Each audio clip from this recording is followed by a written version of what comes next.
Bismillah ar-Rahman ar-Rahim. Alhamdulillah. Wassalatu wassalamu ala Rasulillah. Wa ala alihi wa man wala. Assalamu alaikum wa rahmatullahi wa barakatuh to everyone. Brother Al-Yamini and those who have already joined us. How are you all? Welcome to another stream in Dawawise, our regular event on Thursdays. Brother Al-Yamini, how are you doing? Alhamdulillah, akhi, how are you? Alhamdulillah. It's a pleasure to have you here and an honor and a privilege. Inshallah, our guest that will come later, we will have an interactive panel with our viewers today. Open Q&A. Ask any questions about Islam, any confusions, any clarifications you need.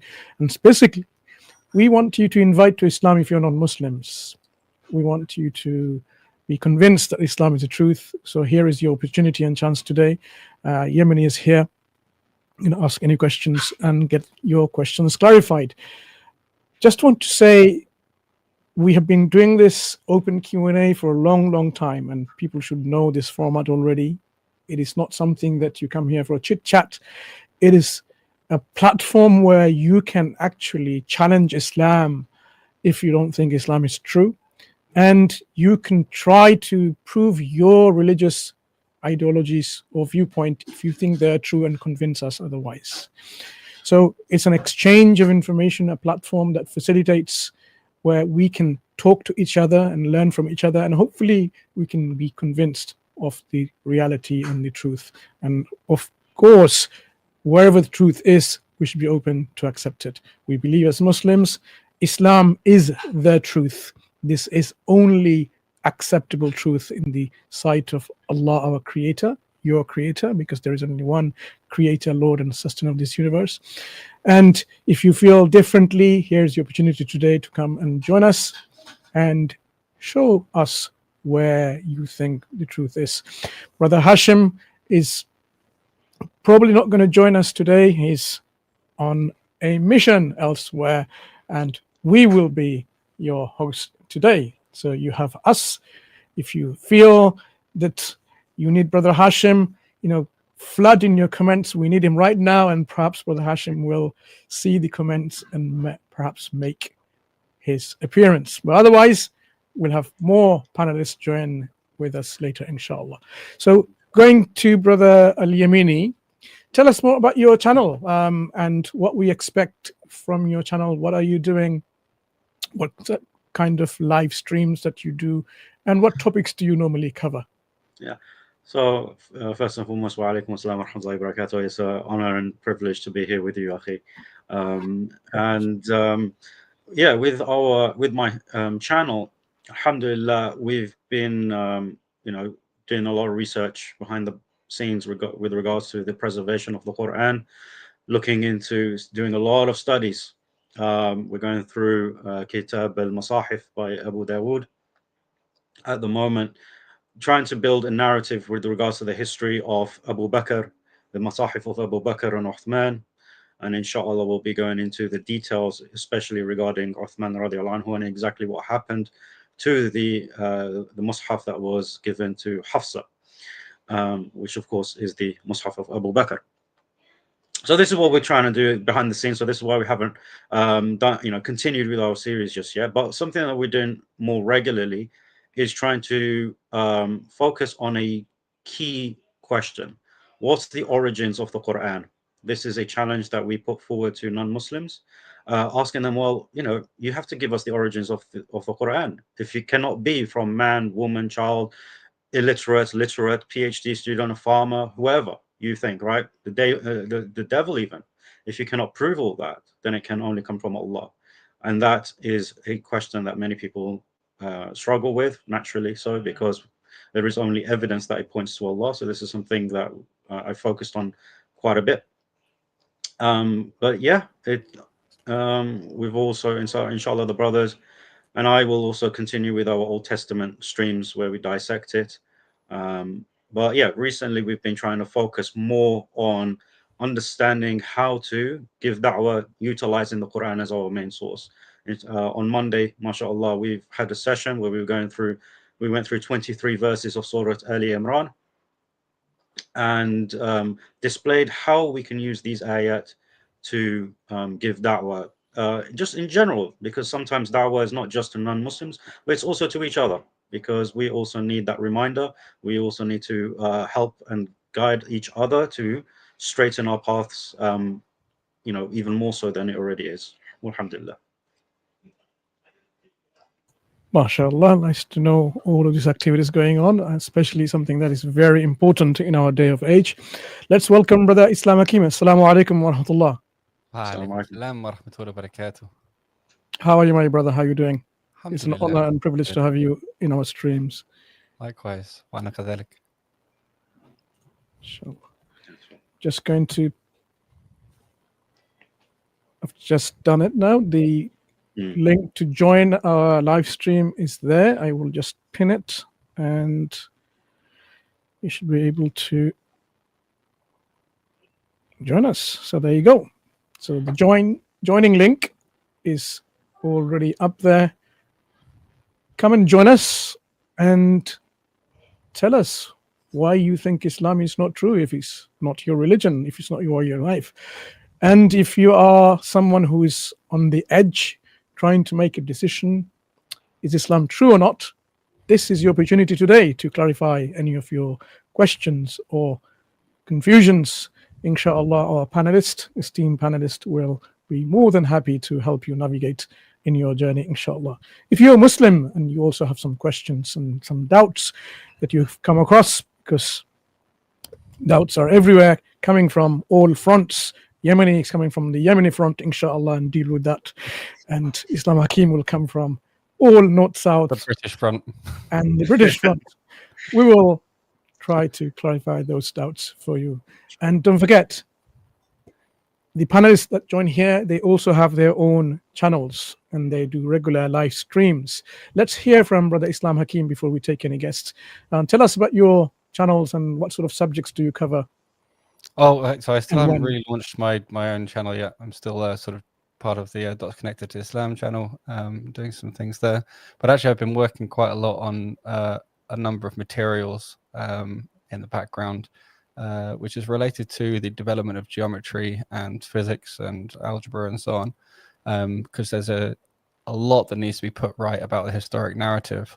And it's not just a case of changing the way we look at the past, as some sort of exercise. It really sort of affects how we think about what we have now in terms of knowledge. The mental framework within which sort of sciences are expressed imports a lot of ideas that are sort of have underlying polytheism or shirk in them, or other kind of like underlying issues. And there's a whole different way of looking at things, which is actually how a lot of this stuff was developed in the first place. And I think it's important even for non-Muslims in terms of developing, getting out of the various ways sciences, particularly in physics and maths, are sort of got themselves stuck at the moment, to think again about knowledge and what it is and how it works.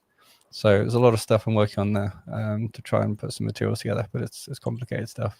I couldn't hold a candle to the work Yemeni's doing though, so I feel embarrassed to answer that question. No, I'm not doing much, Akhi. We are all trying to do what we can in our times that we have at our disposal, but certainly we could do more. And viewers who are watching, you could do more as well. If you're inspired and motivated by our work, then get on, do something about it.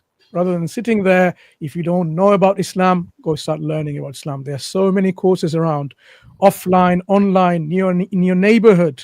You just need to go to the local masjid and ask what's available.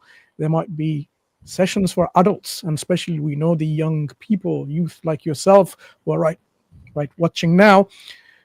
You want to know what's available, and there are plenty available. As I said, you just need to be motivated and then get on with it. Because if you don't learn about Islam, you will be facing all these questions, and sometimes you won't be able to answer them. And you will feel like, I wish I'd known this before. So don't waste your opportunity as the time goes by. Learn about Islam, and convey this message to Islam to others, because you and I now are the ambassadors of Islam to the people. If we don't tell them, how are they going to find out about Islam? Islam is not going to be knocking on their doorsteps. It will be you, unlike Jehovah's Witnesses that comes, you not be doing like that.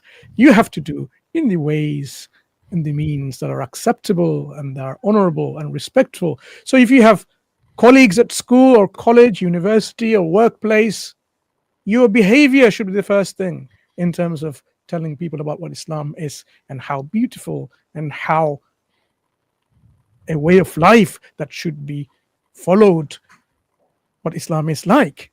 So when you see someone and you say, why am I not like that? How is that person able to speak truthfully all the time? How is that person so much reliable and honored by everyone? This is how Muslims should be in your workplace, in your place of study, and everywhere else, in the streets, wherever it might be. And at the same time, in your own capacity, you convey the message to Islam however you can, inshallah. So let's take some guests, some general house rules. Guests will have generally 30 minutes maximum, inshallah. We might change depending on how interesting the conversation is, but please try to restrict your time to get everything done within a 30-minute maximum.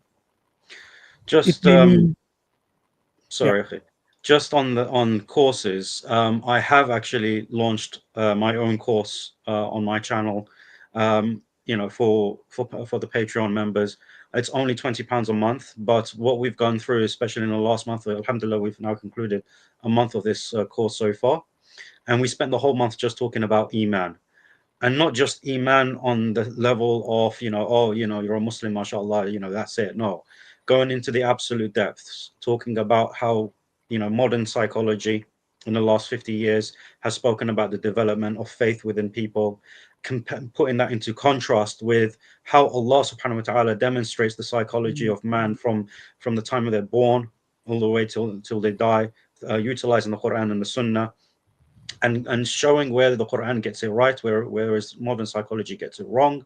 Then going into the absolute depths. Why do we have this Iman? Who gives us the identity of being a Muslim? Why is that so important? How do we utilize our identity and our Iman in the Western society that we live in?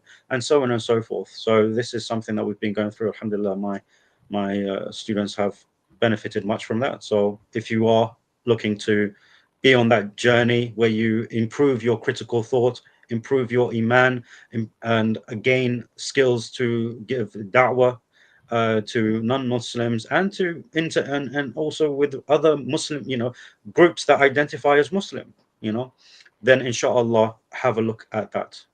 And Excellent. yeah, absolutely. To pick up on one of Mansur's points and ram home why you should take up Yamani's offer here, is really, really this stuff comes down to getting the knowledge first and getting the knowledge clear. If you're gonna, especially if you're interested in this dawah side of things, or if people come to you trying to push shubahat in your face, which is almost unavoidable in the West.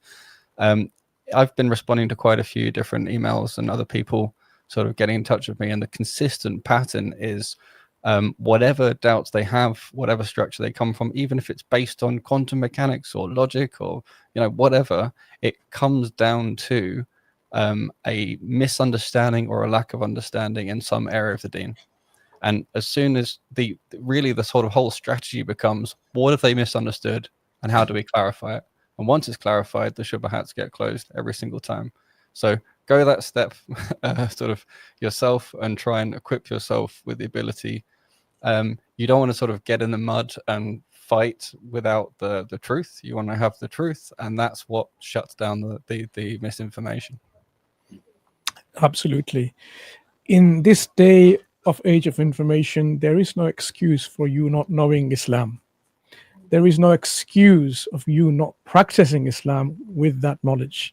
And there's no excuse of being lazy. So really, we should be thinking about our priorities in life, not wasting our time, and time will never come back to us. So take this information from us. I cannot emphasize any further than that. Time will not come back to you. Do not waste it. This is one of the things in the day of judgment we will be asked. How did you spend your youth?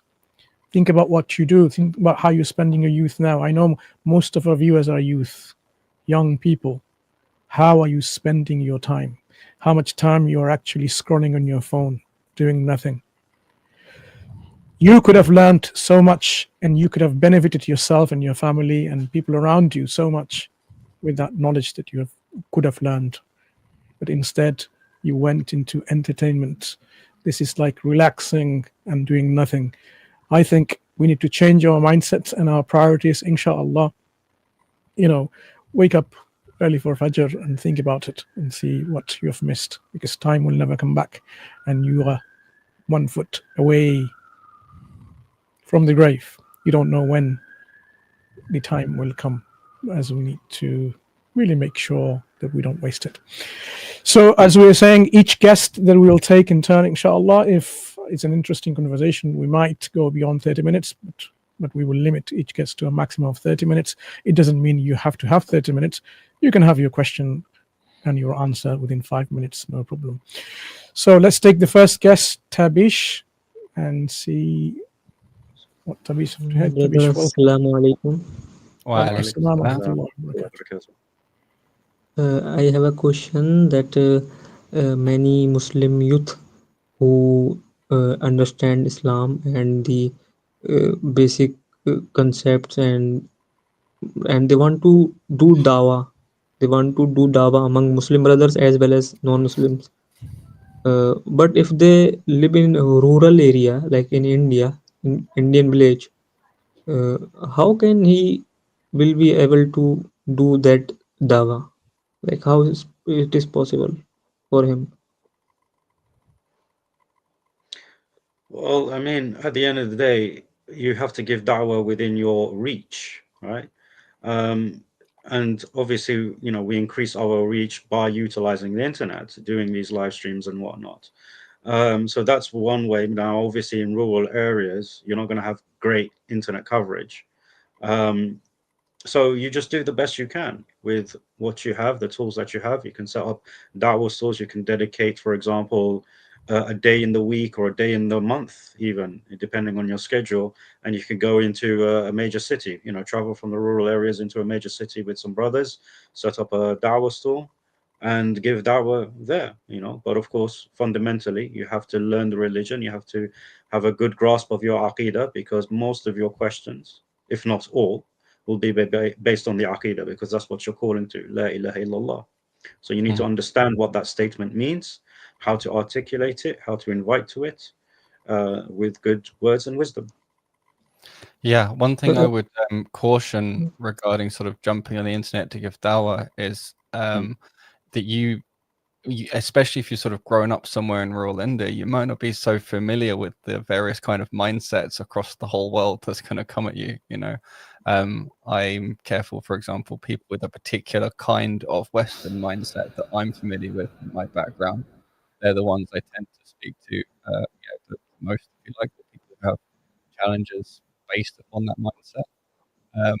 So, know yourself and know your enemy is the quote from Sun Tzu to shorten it, saying they're the enemy the shaitan is.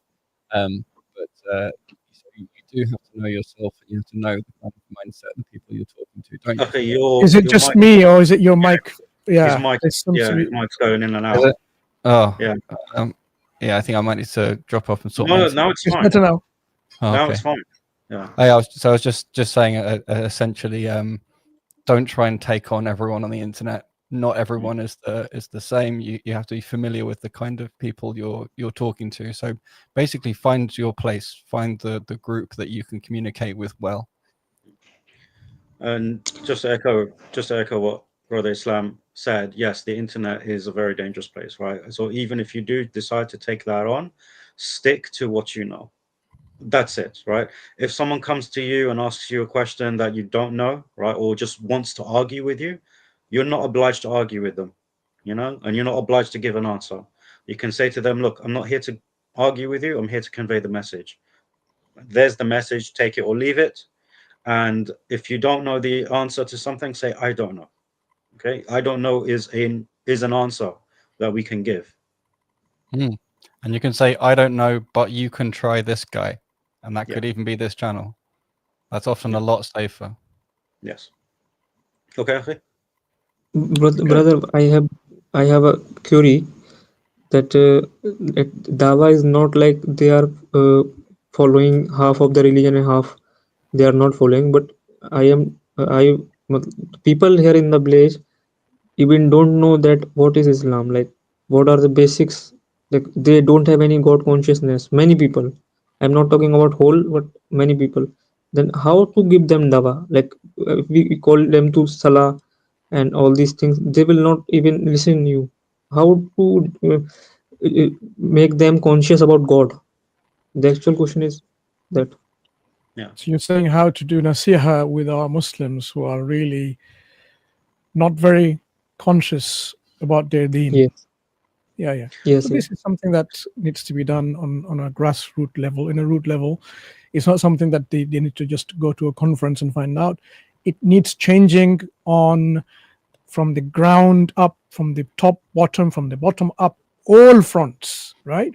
Because if you live in a country in which your system of governance is such that it doesn't care whether you go to salah or not, whether you speak truthfully or not, it will affect the people. If people are corrupted by the government laxity, this kind of things, that it doesn't care about people's morality and their religion and their uprightness, then what's going to happen is people will corrupt, and these people will corrupt the government. It's a vicious cycle.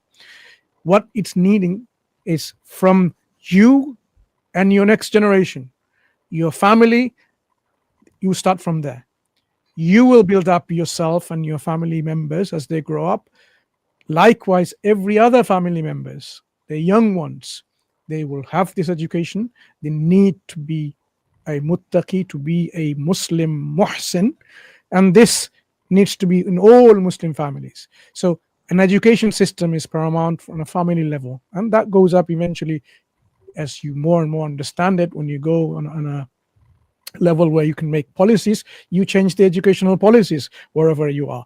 Once that is done on a national governmental level, then only then it can enforce and influence the public at large. Otherwise, it's not going to happen. It's a two-way process. What you're asking is a bigger problem which you and I cannot solve overnight. It needs to be done slowly and gradually from all fronts. So you need to see what part you can play and do your part. That's all you can do. This is the role of the ulama and the politicians, right? They're not doing their job, then they will be accountable. We have to remind them and give them nasiha to do the job that they were supposed to do, because they are supposed to be ra'in, a shepherd over us. Yeah, each one with their responsibility. If they are not fulfilling the responsibility, they will be accountable. But you also have a role and a responsibility to remind them, this is your role. We appointed you to be our guardian. We appointed you to safeguard us about our religion, about our way of life, and you're not doing it. So as you can see, it's a bigger problem that you're trying to address, which I'm afraid I don't think we can just solve it here. But let's hear from Brother I.Hakim and Yamini. Not the whole society, but think about the people around you. You're not in contact with the whole society, but you're in contact with some people. And amongst those people, if there's some who are perhaps not taking the deen so seriously or not seeing the value in it, there will be some ills in their lives and in the society around them, and Islam will contain the cure for those. So maybe think about it in those terms and think, what can I tell this guy about how his life or her life will improve, and things will get better for them, for their family, for their business, their dealings, if they fix themselves. So whether it be avoiding gossip and backbiting, whether it be taking examples of the morals of Prophet Muhammad sallallahu alaihi wasallam, whether it be things about how to order your life, about priorities, whether it be about personal experiences you relay about the improvement to your soul and emotional benefits, and there's all different kind of ills and all different kind of cures, and you can sort of teach the Quran and the importance of Quran and Sunnah sort of that way. it fixes this, it fixes that, it helps you with this, it helps you with that. That could be something that people can engage with that's sort of beneficial both ways, inshallah. At the end of the day, Akhi, every single one of us, and to essentially echo what Brother Mansur said, is that you can't rely on other people. You have to be the one that says, I'm going to make that change. And that change starts with yourself, it starts with your family, then it goes to your neighborhood, then it goes to your village, in your town, in your city, and inshallah nationwide, and then inshallah to the whole world. But it has to start with you. So you have to be in a position where you are a learned man, and you convey that knowledge to your relatives, right, in a way that suits them. Because at the end of the day, we speak to people, and people have various psychologies. So you need to understand the kind of people you're speaking to, what they will respond to, right? So you have to have that hikmah as well when you're speaking to the people, right? Remind them as to why they're Muslim. Remind them as to their obligations towards Allah. But before reminding them about their obligations to Allah, make them love Allah again. One thing that Muslims have forgotten is, obviously not at large, but many of us, unfortunately, have forgotten about what Allah does for us because we take it for granted. So remind them of that. Remind them how Allah loves them, how Allah provides for them, how Allah safeguards them, and learn all this from the Quran and the Sunnah, okay?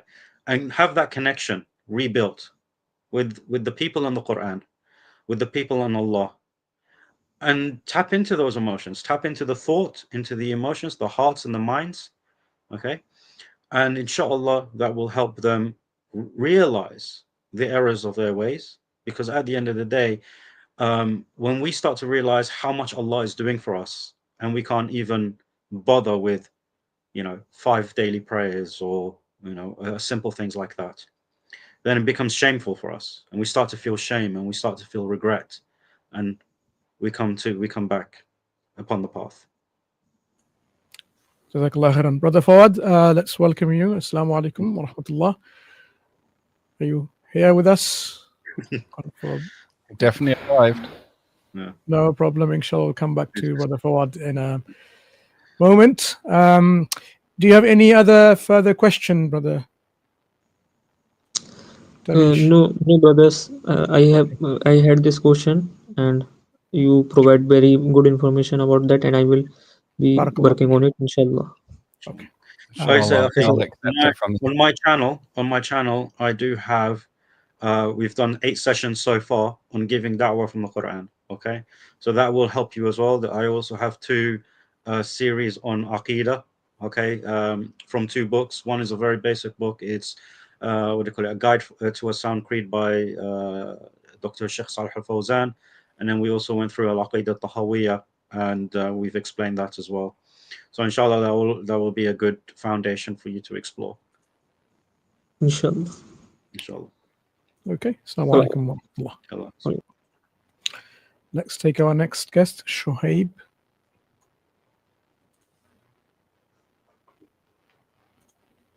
Assalamu alaikum. Shoaib, are you with us? Assalamu alaikum. Wa Wa alaikum alaikum salam. salam. Can you guys hear me? Yes, indeed, we can. Yes. So I have a question about the assumption of reason, logic, and speculative, and where we draw the line between using reason to defend our religion, and because I think I'm overthinking when I use too much reason, and when I follow my religion, I think I'm blindly following it. So where should we draw the line between reason and spirituality? Simplest answer is when you're getting lost. Just draw the line when you're getting lost. It all can be navigated with your reason and logic, and ideally you would be at the stage where you can reason through the why of the why of the why with everything, but it's kind of endless. Like, there is reason upon reason. Pretty much no human has access to all of it. So I don't think there's like an inherent limit, other than, for example, if you're trying to, for example, pull apart Allah subhanahu wa ta'ala using some other reasoning as a base, right? So you wouldn't want to say, okay, I axiomatically believe something, and those axiomatic beliefs are now taking me to start challenging the oneness of Allah, for example. That would just be a clear, mistake, a clear error, because the whole point is that you start with, your belief in Allah subhanahu wa ta'ala, and that's where knowledge comes from. So you get your directionality right, but really, as long as you're not getting lost, and as long as you're not committing errors, reason is just a way of communicating. Some people communicate on an emotional level, some people communicate more on a rational level. Most people are some balance of the two, and that's all there is really to it. Yeah, this is a problem that many Muslims have. Shu'aib, at the end of the day, Allah subhanahu wa ta'ala says in Surah Al-Ma'idah, Ya ayyuha alladhina amanu la tas'alu an ashya'in tubda lakum tasu'akum. So when it comes to asking questions, right, it's fine to ask the questions, it's fine to use your reason, but once it has been made clear to you, that's the line where you draw it, because it's been clear to you. And because if you ask about things which are already clear, then it starts to lead into confusion. And this is why Allah subhanahu wa ta'ala says tasu'ukum, right? It's bad for you, right? Because it's already clear. What happens after clarity? Only confusion comes after clarity, right? In the same way, when Allah subhanahu wa ta'ala has perfected our Islam, what comes after perfection? As Umar radiallahu anhu said, imperfection, right? So when something comes to a high level of certainty, because in Islam, alhamdulillah, the information we have, it is based on certainty, then that's it. You don't need to ask questions. You don't need to utilize your reason any further than that to achieve that clarity. And you rely upon the revelation of Allah for the other parts. Okay, this is why Allah subhanahu wa ta'ala says in the same ayah, وَإِن تَسْأَلُوا عَنْهَا حِينَ يُنَزِّلَ الْقُرْآنُ يُنَزِّلُ الْقُرْآنُ تُبْدَى لَكُمْ. Okay, so he makes it very clear that if you ask about something, all right, relating to the religion and whatnot, then Allah will reveal it in the Quran. So there is a balance between what we refer to as al-aql wal-naql. Okay, and Ibn Taymiyyah has written a book about this. He's also written a book, Al-Rad al-Muntaqiyin. Okay, it's two fantastic works, but I can't really, offer them to you because they haven't been translated. So inshallah, learn the Arabic language. It will also get you in tune with the Islamic sources even more so, and you'll have more understanding of the Quran, the Sunnah, and the books of their ulama. So this is the balance that you want to have, right? Utilize your reason, but where reason doesn't, quite work, and once you understand something, then rely upon the revelation to complete that knowledge. Inshallah, that's sufficient. Yeah. Before we go to you, Brother Shuaib, let's welcome Brother Fawad. Assalamu alaikum. Wa alaikum salam wa rahmatullahi wa barakatuh, akhi. Nice to have you here. Pleasure and an honor. We were just saying, is there anything you'd like to add to the previous discussion, but you were not there? Yeah, So, sorry, I was not hearing the entire conversation. Not sorry. So Brother Shuaib is asking an interesting question, which I think confuses a lot of people.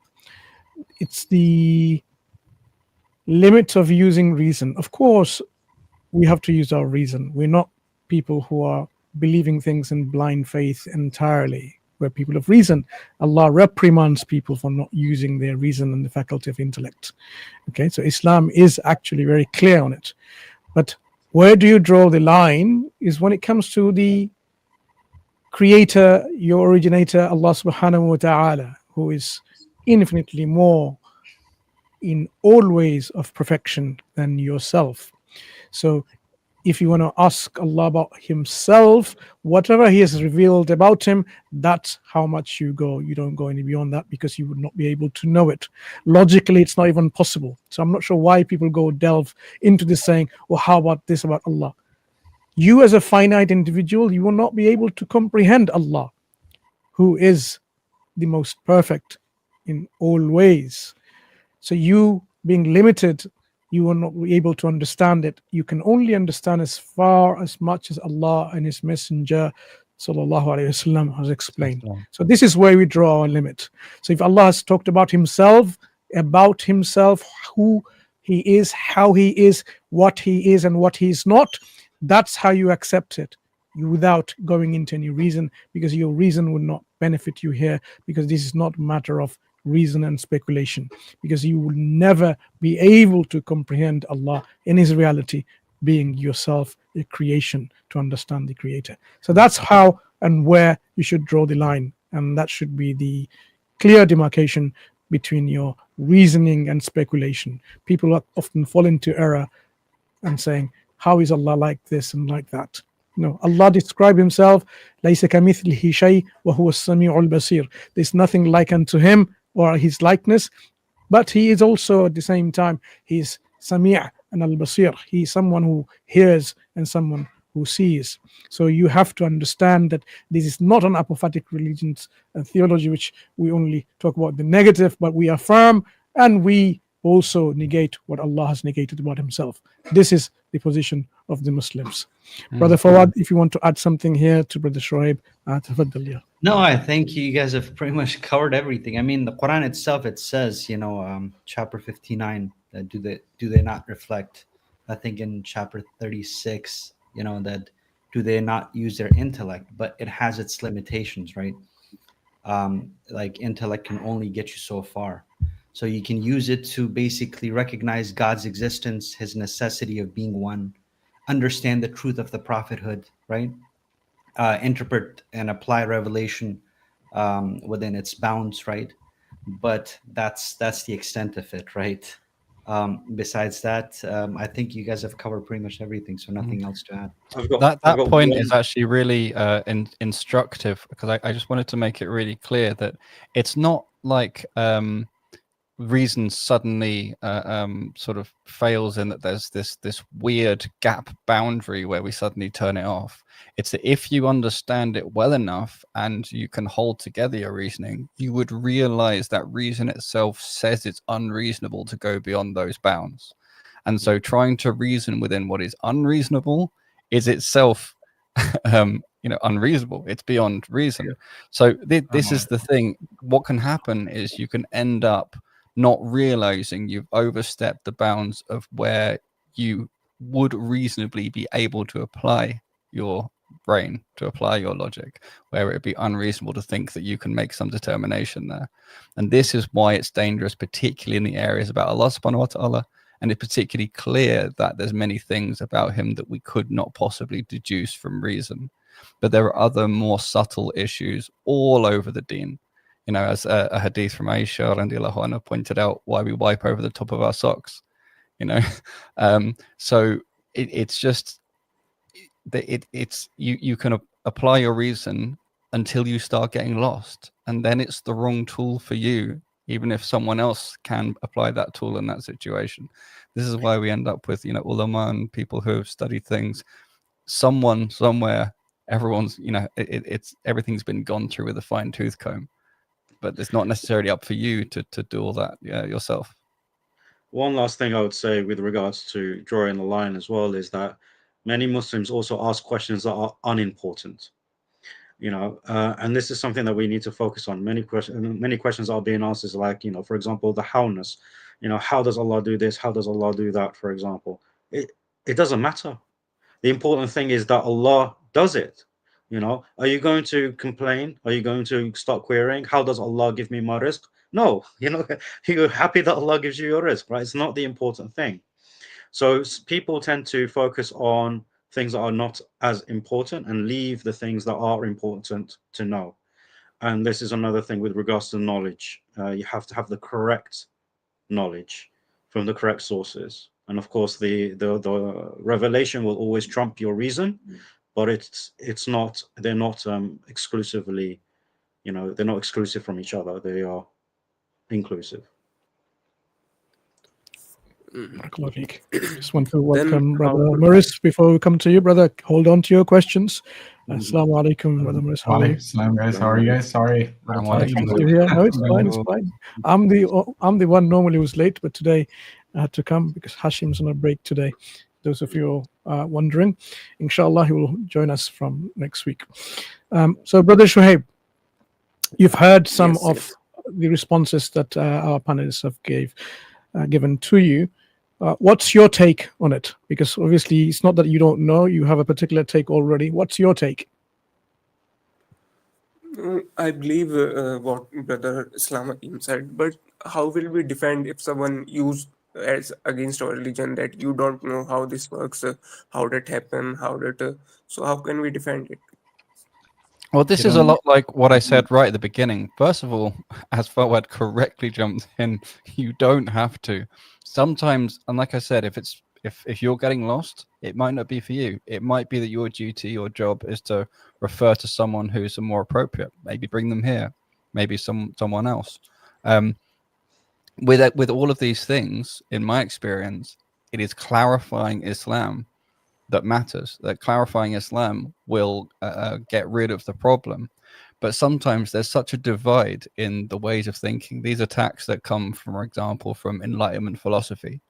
If you don't really carefully know exactly the tricks and traps that are built into that way of thinking, and you might not understand that there's what's going on in terms of the sort of the mental games that are going on and so on, you just might simply not be equipped to have those discussions, and there's no shame in that. And in fact, it's probably better to get more useful knowledge than to know a bunch of stuff about how people have been gaslighting Muslims for the last 200 years. So yeah, I mean, short answer, bring them here. There's no generic coverall answer to cover, any kind of attack that people might come up with. We could go through, for example, someone trying to say, oh, you could have an infinite chain of contingent things, you don't have to have a necessary being. We could go through someone saying there's a contradiction between knowledge and free will. We could go through people saying, oh, it's more parsimonious to use naturalism. We could go through all of it. But there's a lot to learn to be able to do that. So you kind of, if you were in a position to deal with those directly against them, then you wouldn't be asking the question. So now it's a case of, if you feel like you've been impacted and you've got some specific doubt, like Shaitan is really playing with you and you can't deal with it, drop me an email on the brother's email, whatever. We can go through and go one-to-one with that. But if and I'm more than happy to do that. It's had been successful, a few times, alhamdulillah. Yeah, so yeah, really sort of that sort of thing. But if you're talking about how to generally sort of go and take on the world with all the different logical trips and traps that people have come up with in the last 400 plus years to attack Islam, that's not something we can wrap up in a question and answer session. Brother Fawad, you wanted to add something earlier? No, I would just say, one of the things that the brother should consider is, look, our 6 pillars of Iman, right? Believe in Allah, His angels, His books that we don't have access to anymore, His previous books, only the Quran we have access to, His messengers, we can't see them. There's no way to verify any of these things, the last day, and Al-Qadr. All of these are based on what? These cannot be empirically proven, right? They're the concerns of the unseen. So, it's in a way, it's humbling, like we're not meant to know everything. We're human beings. We have our limitations. That's Yeah, all. no, absolutely. But the thing is, if you were to really understand the sciences and the logic and the mathematics that these doubts originally come from, they have so many more articles of faith. They really do. They're just not declared. And often they don't even understand because they've been indoctrinated into them. So, when Fawad correctly says that the right way to deal with these is articles of faith, it's a much better way to deal with this stuff. you can't reach them by reason, but you can validate them with reason. You can validate how they connect to reality with reason.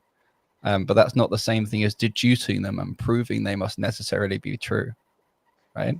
And science and all this kind of stuff is not only no better, but much, much worse in most cases on that front. The question, the particular question about when people come to ask you, why can't you explain this?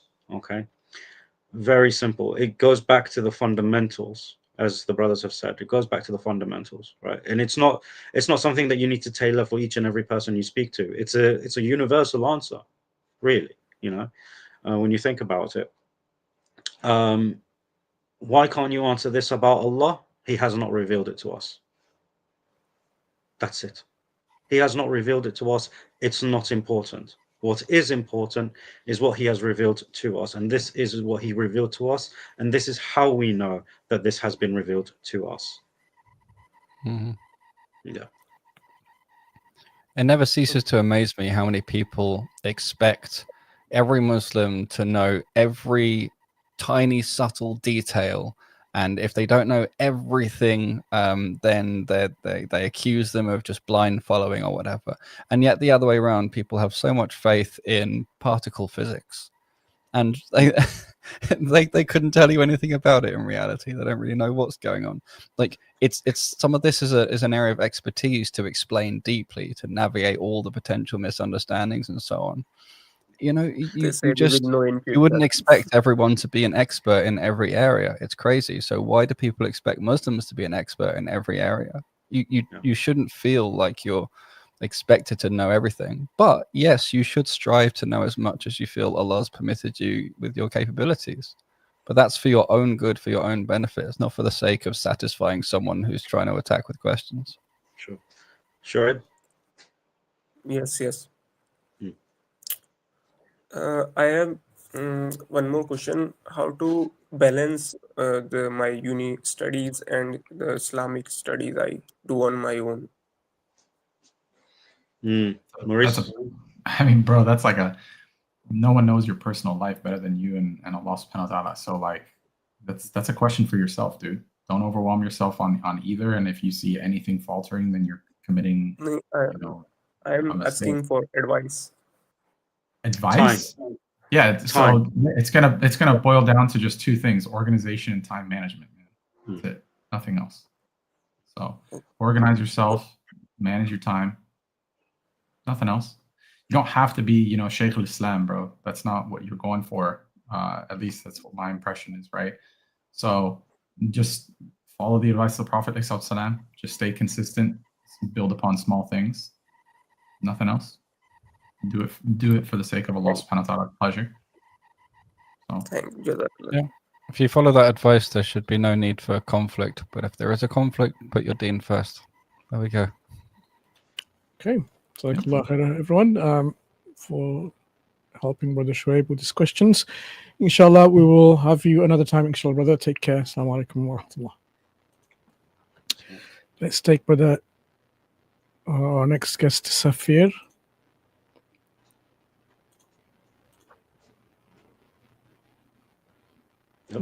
What happened there?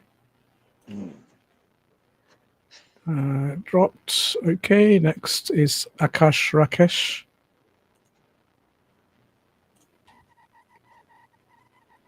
Akash? You're on mute, Akash.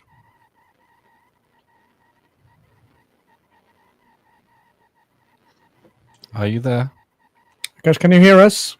You have to unmute yourself and speak. Okay, maybe not. Stage. Safir is back. Safir. Hello, assalamu alaikum. Wa alaikum salam. Yeah, I'm from India, and you guys are doing a very good job, and I'm a constant listener, and I'm nervous now. Sorry, let me just have some breathing. Man, you're amongst friends. Just talk to us like you would at a coffee shop over some chai. Okay. So I'm from Kerala, and I'm a constant listener to you guys. And I.Hakim, your philosophies and your inputs in many things, they were very helpful. And Mansur, your hikmah on the wisdom, the words you use, they're very, very into very, very not. Sorry, I'm not getting the correct words. Okay, so my question would be mostly it would be Allahu Alam. The answer would be Allahu Alam, but still, I think Islam Hakim would be some perspective on this. Uh, we we know that the universe was created from Big Bang, and the seven heavens, the Sabah Samawat, was also created along with the Big Bang, or is it separate? I mean, the dark energy and dark matter, that's 95%, right? So the 5%, if we deduce that 5% is our universe, the other 6 universes could be that that dark energy and dark matter. If it Okay. is so, if it is so, Mhm.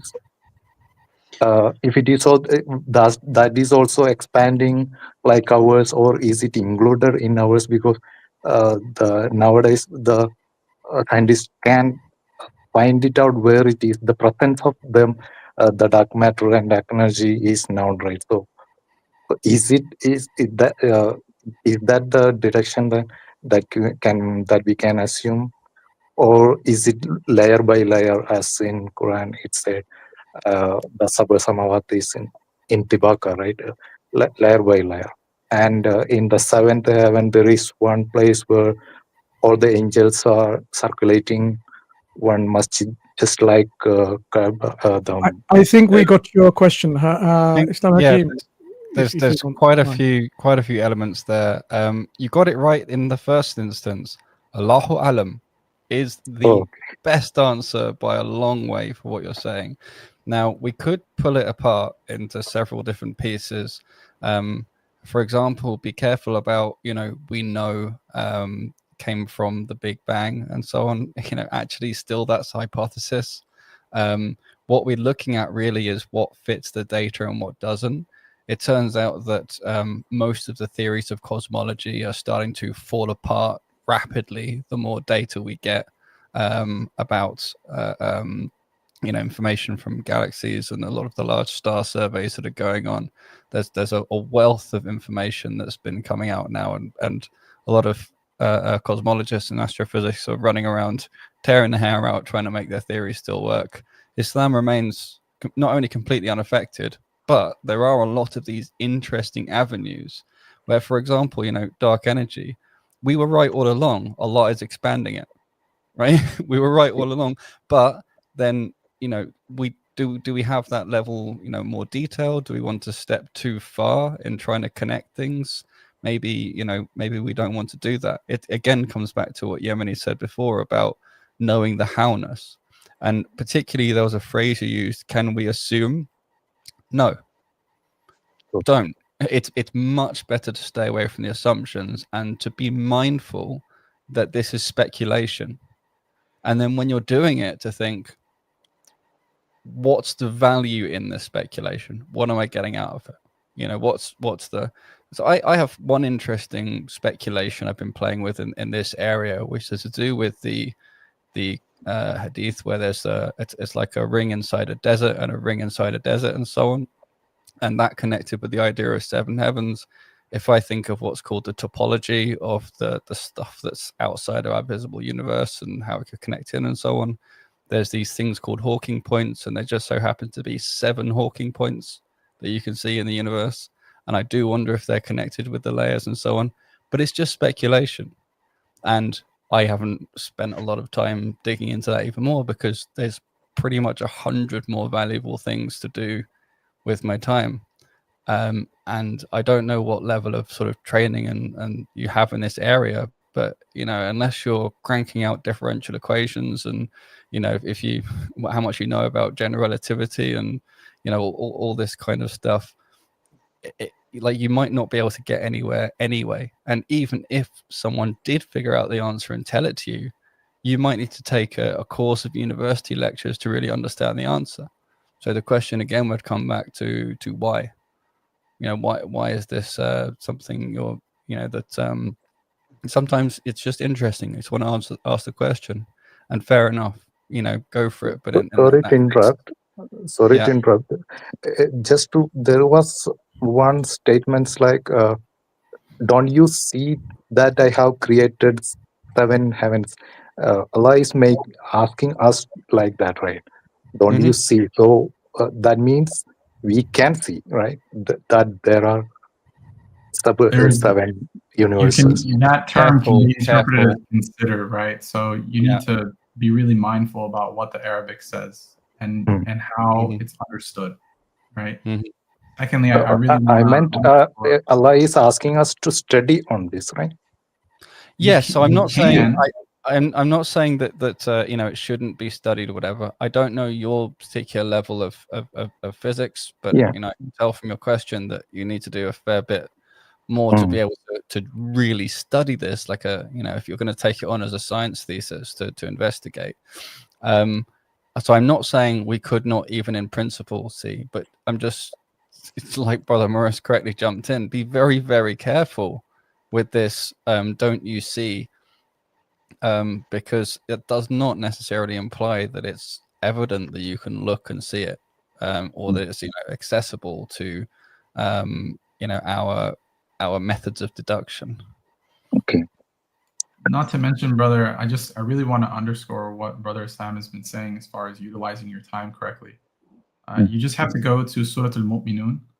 Allah subhanahu wa ta'ala tells you right away within the first 3 verses, قَدْ أَفْلَحَ الْمُؤْمِنُونَ الَّذِينَ هُمْ فِي صَلَاتِ خَاشِعُونَ وَالَّذِينَ هُمْ عَنِ اللَّغْوِ مُعْرِضُونَ. You're conducting idle talk, dude. Stay away from it. You're speculating on things and you're talking about stuff that is just could be aeons away from knowledge, right? And you're now saying you're breaking things down into percentages and like, what about this? And then now we're talking about dark matter and all about that. And like Brother Sam had said, if you want to pursue that field and you want to marvel at the majesty of Allah subhanahu wa ta'ala and you want to marvel at his power, by all means, go ahead. But don't just become this person that's going to sit here and speculate and not actually do something about it. So I like the fact that you're connecting it to the Quran, and I like that it piques your interest. I'm not here to dull your curiosity. But to go down this rabbit hole, bro, is like you're talking decades and decades of knowledge. You know what it's I a mean? distinction. Yeah, it's a distinction between certainty and conjecture, a distinction between marveling at the creation of Allah and trying to use the creation of Allah as an evidence for some scientific miracle in the Quran, right? You have to be able to understand which is which. The certainty about Allah's creation we get from the Quran. Allah subhanahu wa ta'ala has created the 7 heavens, right? As you've mentioned, ألم ترى ألم ترى كيف خلق الله 7 سماوات طباقا. So this is what he mentions, right? And this is for us to ponder upon as well, right? It's not about just the scientific aspects, but to ponder upon it, right? So this is the main message that Allah subhanahu wa ta'ala wants us to have from these ayat, okay? To ponder upon his creation and to understand that he is the creator. And yes, to marvel at it, but to bring us closer to him, right? To understand his power and to appreciate that power. And if he can create all of this, then what can he do for us, right? So these are the main points. But of course, what you have certainty of in the creation is from the Quran. Everything else, like Islam mentioned, is conjecture. You're just going to speculate. At the end of the day, there are going to be theories and stuff, nothing that you can actually see, because the Sab'a Samawat, they're from Ilm al-Ghayb as well, right? Especially the ones with Bayt al-Ma'mur and with the Malaika and, with the Arsh al-Azim, which is above that, right? This is all from Ilm al-Ghayb. So you can bring out all the theories you like, you'll never prove it, right? It's not there to be proven. It's there for you to reflect upon. That again, going back to what's more important. That's more important, right? And There yeah. are. Oh, sorry, go on. No, that's it. That's pretty much it. I was just going to say, like, there are a lot of interesting understandings you can get to asking these questions. There's fascinating things about, for example, angels being made of nur, right, which is a highly ordered substance, and that is also something that in physics we understand as being therefore suitable and able to carry messages, to carry information. We also only now sort of starting to come to realize in the Western perspective that exchanging information and energy of transfer and power is a deeply connected concept. You know, they're deeply connected in physics. There's loads of cool stuff all over this place. But Yeah, you know, I if have I were seen. to ask you, you know, what the Friedman-Robertson-Walker metric is, would you be able to explain it to me? Sorry? If I were to ask you, what's the Friedman-Robertson-Walker metric, could you explain it?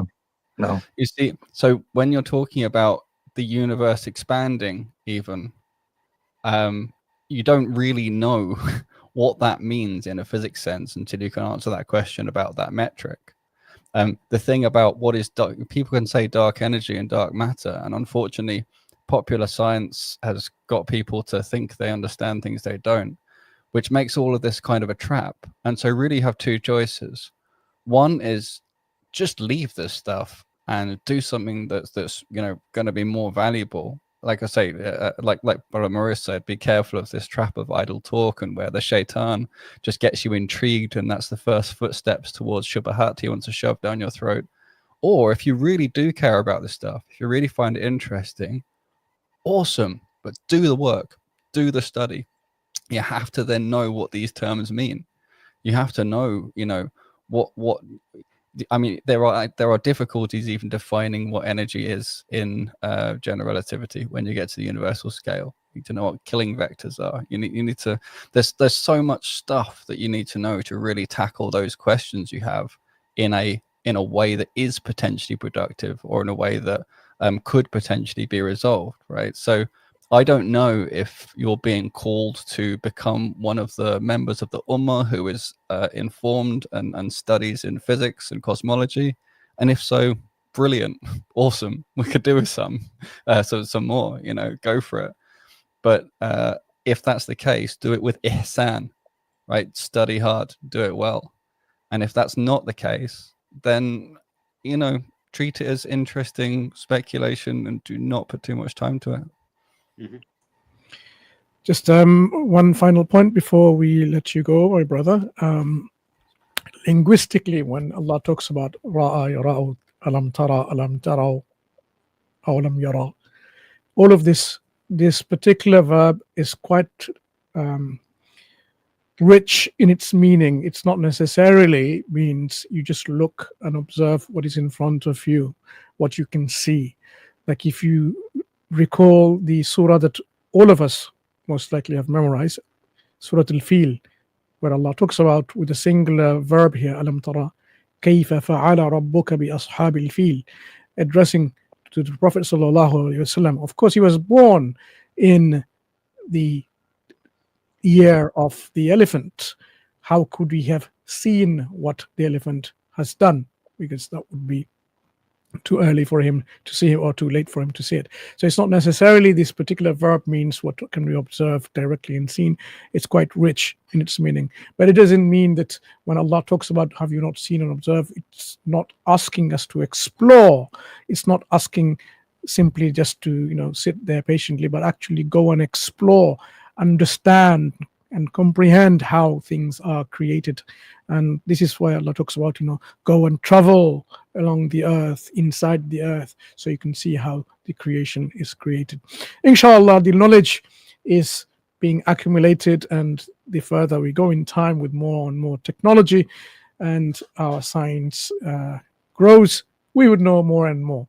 So things that you can see now and say that's the end of knowledge, and that's why how do we answer this, it doesn't quite add up, because there's so much more to know. How much of the visible universe we know, I.Hakim will tell you maybe less than 5%, even less than that. I don't know. Is it even less? Way less. Way less. Way. Interesting slight anecdote. They used to think that all the matter in the universe was made of plasma. And plasma physicists used to make this long-running joke, like that they're the most important ones because 95% of all matter is plasma. Now we think that plasma is about 5% of the matter, and about 95% is other stuff. We're actually not even sure if dark energy is matter or matter-related. Stuff is all over the place. About 80% of the mass in the universe seems to be dark matter. Don't even know what that stuff is. But again, we haven't actually seen almost 99.999999999% of the stuff in the universe. We haven't seen at all. Remember, we see tiny spots of light. That's all we've actually observed. All observations, right, of our universe are just dots of light of different wavelengths in a particular location. That's it. That's all the actual verified information. The rest builds on layers and layers and layers of different sort of theoretical understandings and so on. So yeah, bear that in mind. There's a lot to unpick to know what you can know for sure versus what you can't from that way around. Yeah. So let's put ourselves in where we are rather than being someone who don't even know at all about our universe. So this particular humbleness, or being humble, inshallah, will be our way to wisdom and finding out more and more about this universe. Okay, Brother Safir, thank you for asking these questions, and hopefully people will benefit, and yourself too. See you next time, inshallah. Assalamu alaikum wa Thank you. Alaikum assalam. And may Allah reward every one of you and all of us. Ameen, Bye. ameen. Jazakallah khair for your question. Let's take Dr. Tasu, and then we'll take Joseph next, inshallah. Dr. Tasu, I'm going to take you next. Assalamu alaikum, everybody. Wa alaikum assalam. I'm sorry, but it's actually my mother's ID. I'm just talking through it. So my question would be, to Brother Mansur and other people who would like migrate to other Kafir countries for dawah. My question is, how do you prepare your mind for that? And if you went for dawah to like Kafir countries, if it was not initially your plan, but afterwards you, like, for the sake of Allah, you definitely wanted to do that. So how would you prepare your mind for that? And yeah, that's about it. Thank you. Most of us did not migrate to Western countries or other countries like you mentioned here for dawah. Most of us came through our earlier generations who came to help build the country. Okay, after the world wars, which was devastated, our parents and grandparents, they came to help rebuild the country because, that's how we came to support it. And then they stayed behind. And as more and more people settled, brought their families over, and they realized there has to be a justification in staying. One thing is when you had a job to do, but you're not going to keep on rebuilding England and USA or wherever you are, all your life, because there was a need when things needed rebuilding. So how do you justify continuous living in those countries? So Muslims found a way to reconcile the stay in a non-Muslim countries. One of the reason that is justified is when you are able to, and when you can convey and do dawah, that can alleviate you from, the sin of staying, or the, your staying is justified in those countries which are not Muslim countries. So Muslims, of course, naturally, some of them went into do dawah to show that, yes, this is one of acceptable reasons where you can remain. Otherwise, Muslims are supposed to go to Muslim countries, because where your whole of the deen is able to be practiced freely. And unfortunately, even in Muslim countries now, there are more and more restraints and constraints. So it's not that we came with the intention to do dawah, and that's why we're here and why we chose particularly. I'm not sure anyone here, Brother Fawad, not to what we see on the ground on reality. If people have moved, you can ask them, but I don't think anyone is here, and especially Brother I.Hakim and Muris themselves have accepted Islam over a period of time, so they don't have to go anywhere. It's their country, wherever they are. But I want to, FYI. That tells you anything. Yeah, but I do appreciate the element of your question, which is asking how do you prepare yourself mentally. So if we take away the context of for the intention of doing dawah, for example, and you say, okay, I've got to, for whatever X reason, go to one of these countries for a period of time, then yeah, you've got a lot of work to do mentally, but also in your heart, also spiritually. You've also got to get your intentions very, very clear. You're always supposed to travel to do what you intended and then return. That's the sunnah essentially.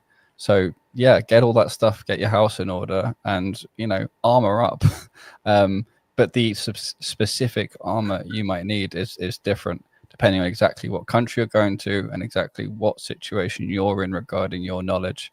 And if your intention is just to do dawah, do it online. Best of both worlds, and then if you feel like you want to escape it, just shut down the PC. Great. That way you get the best of both worlds, living in an Islamic country, waking up hearing the adhan, everyone around you giving salams, generally there being morality around the place, people understanding morality, being able to speak in a way where you can use your sort of native conceptual framework of the world and it be understood. Because if you use that in a Western country, they're going to think you're crazy. You have to learn how to translate a bunch of concepts into their mindset and so on. A lot of it's not much different from the online, but if you're actually going over there, then you're like bathed in it, you're seeped in it, you have no choice, you have to deal with it. Why would you put yourself in that situation? Maybe for study, maybe for work for some time. And this goes back to what I said about setting your intentions very clearly. And I like to do a little exercise sometimes of just imagine the Prophet ﷺ was in the room with me. Would he be smiling? Would he be angry?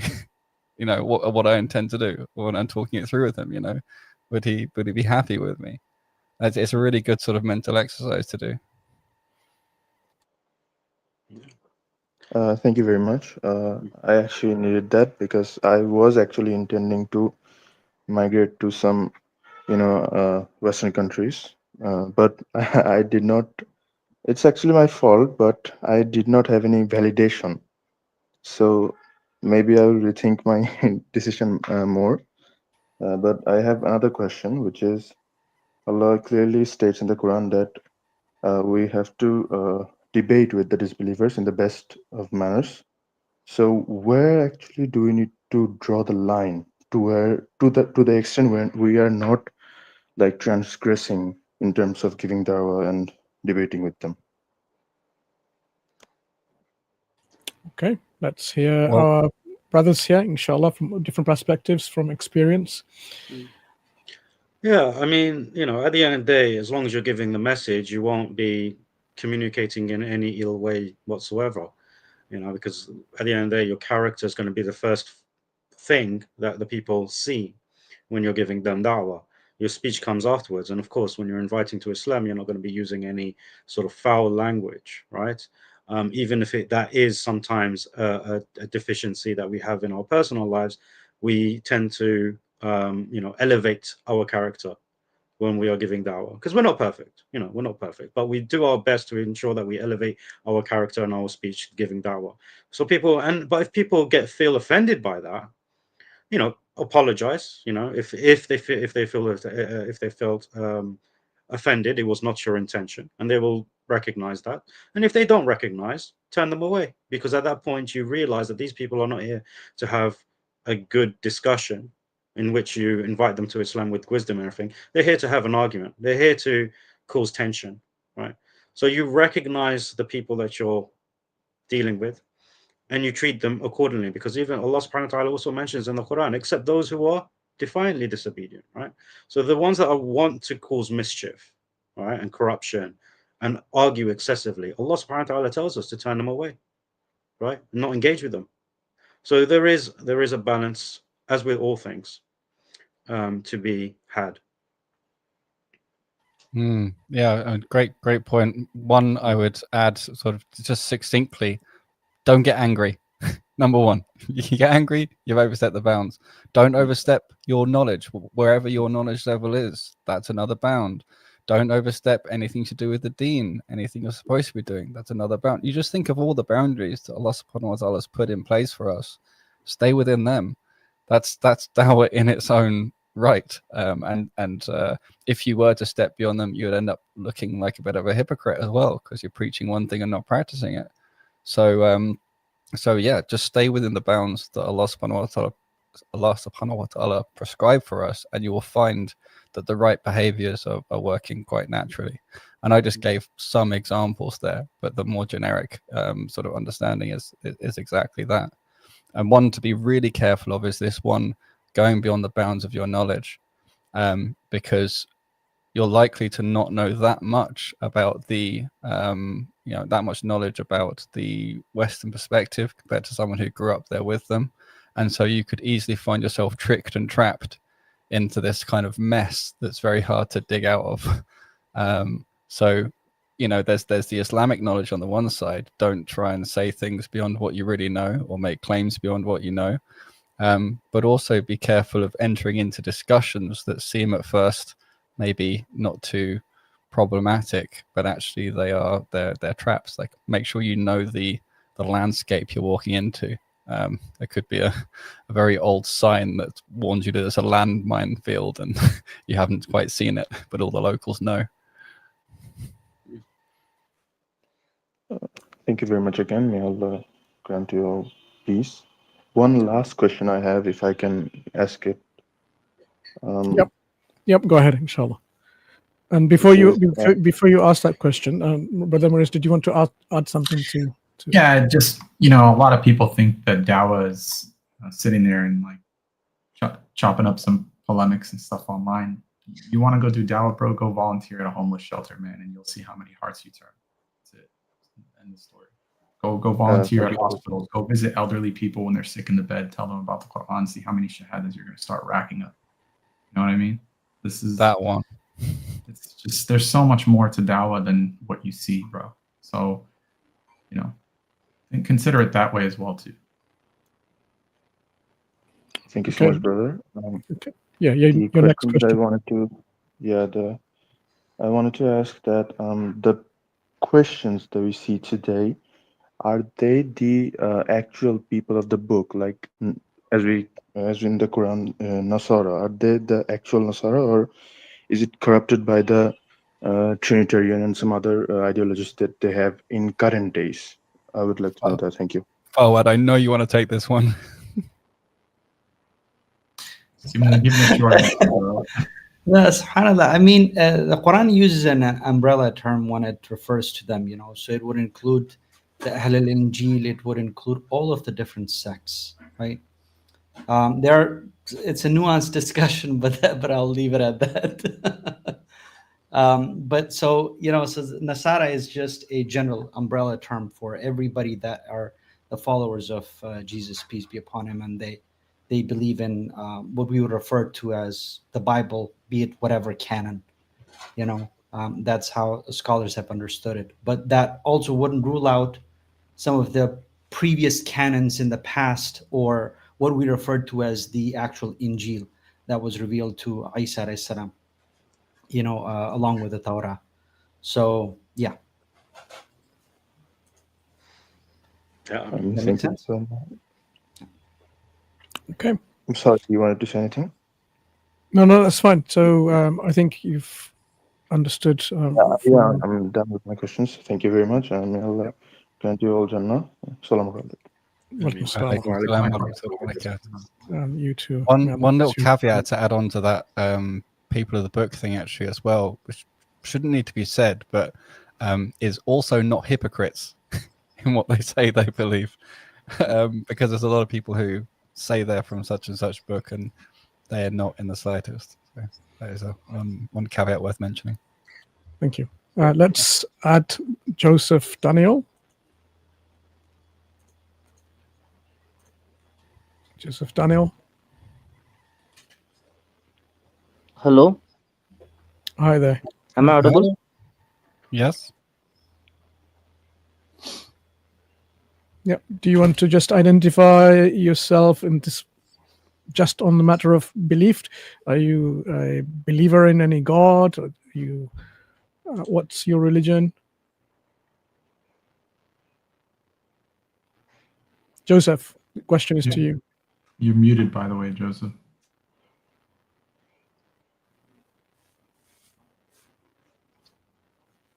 You have to unmute. Hello? Yeah. Hello? Do you hear me, sir? Yes, we can hear you. What is your religion, Joseph? I'm Christian, sir. Last time I came, sir, we Okay, spoke I about... might not remember. Fine. What question do you have for us today? Actually, you explained, I asked about child marriage in Quran. You explained it very well, and I did my research, and it was very, what you said, it's actually matching. But I have one thing which is troubling me, because I'm reading the Quran, which is one thing which is troubling me. You see, if anyone asks me that, how do I respond to them? So what is that thing? I will tell you, sir. What you said about the Quran 65 verse 4, which speaks about those who have not menstruated is because of medical condition known as primary amenorrhea. You explained it very clearly. Now I understood that.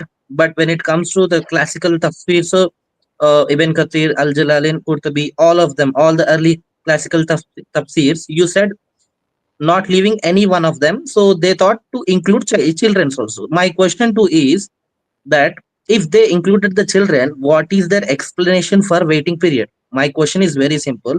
If they included the children, what is their explanation for waiting period? Because in Quran chapter 33 verse number 49, there is no waiting period if there is no consummation. So if they included children, we know it is not talking about children.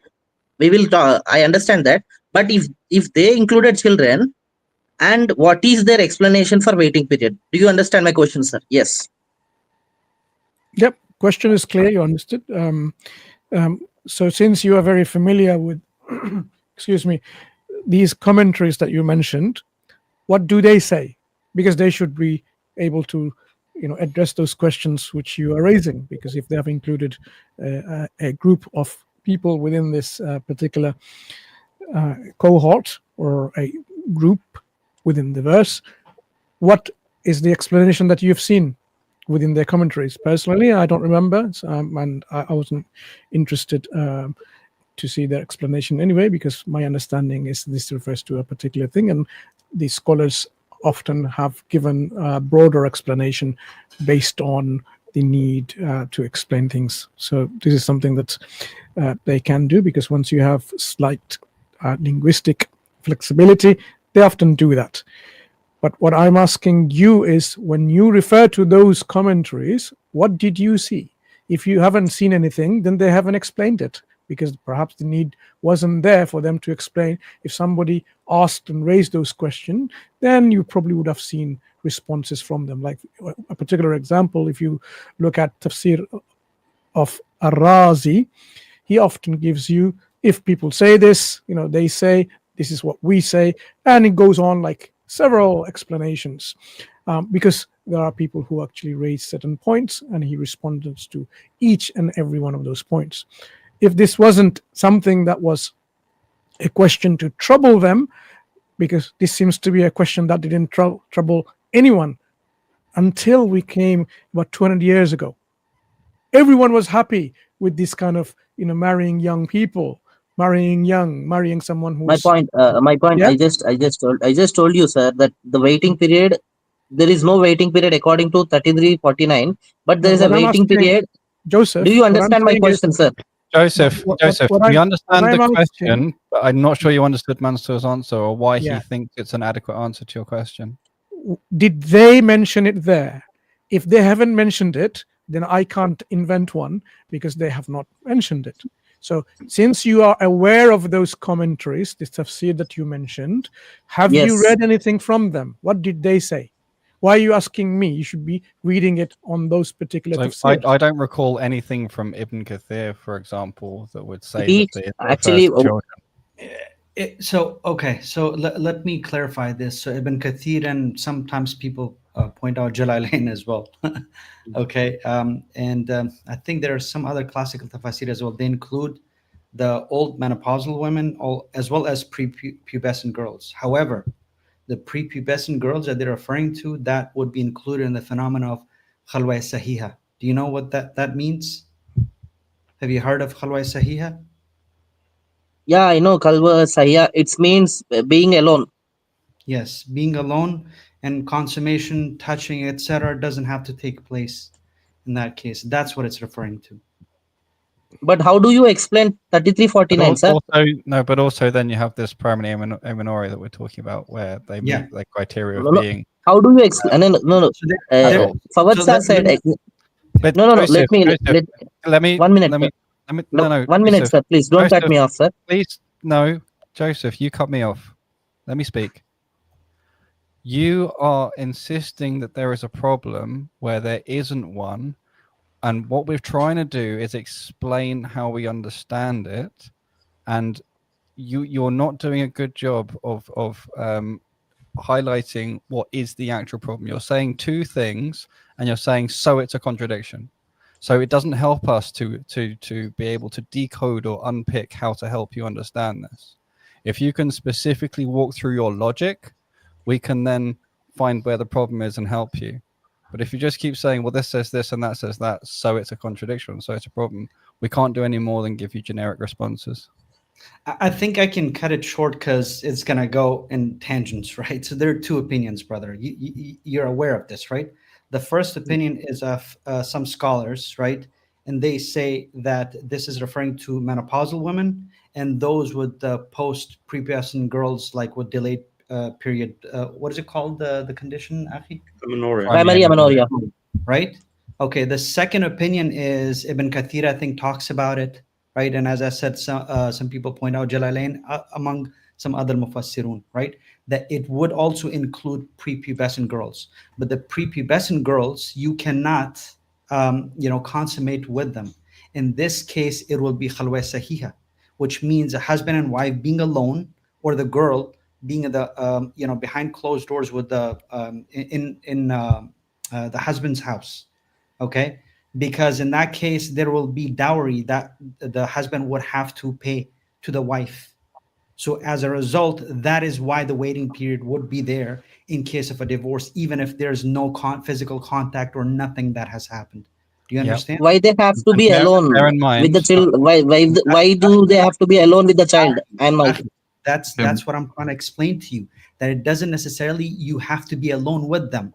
That's why if you actually listen to my response, I said behind closed doors, right? So for instance, if a girl enters behind closed doors in her husband's house, right?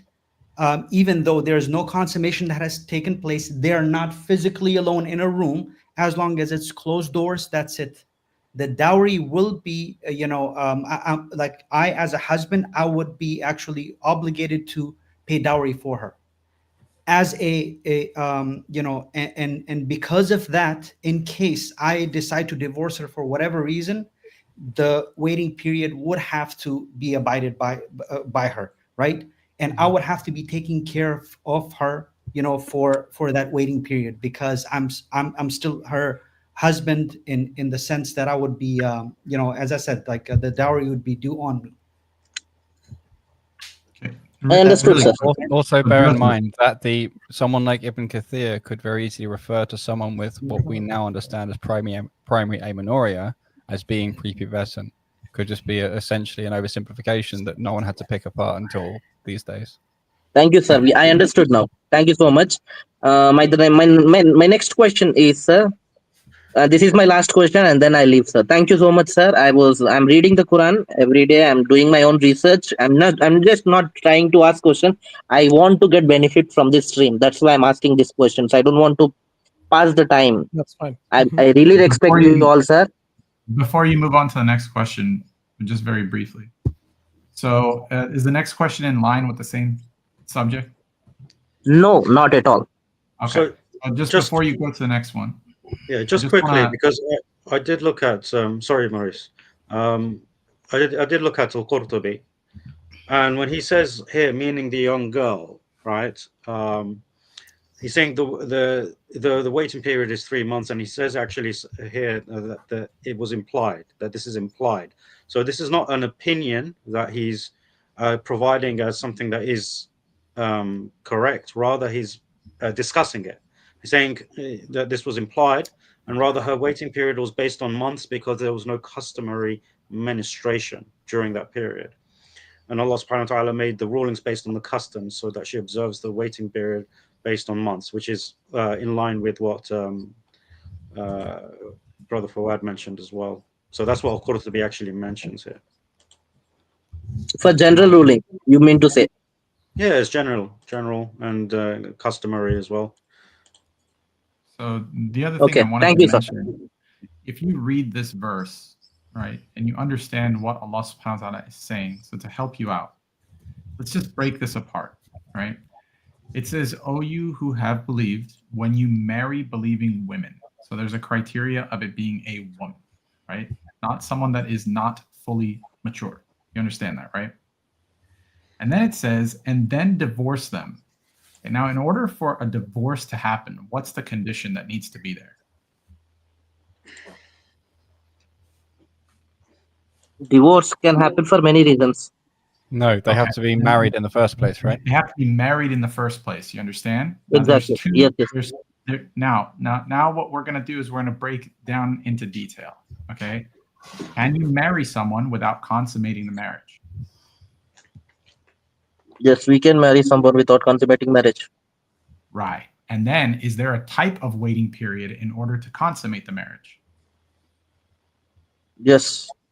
Right, because they're not of womanhood yet, right? Yep. Okay, now now let's look at the other side. When they have reached womanhood, okay, and they have not been touched. Then there is no waiting period. No, they haven't been touched. Then there's no waiting period, right? Yes. Right. Now we're going to look at another angle, that they've been married and they have been touched. Is there another type of waiting period?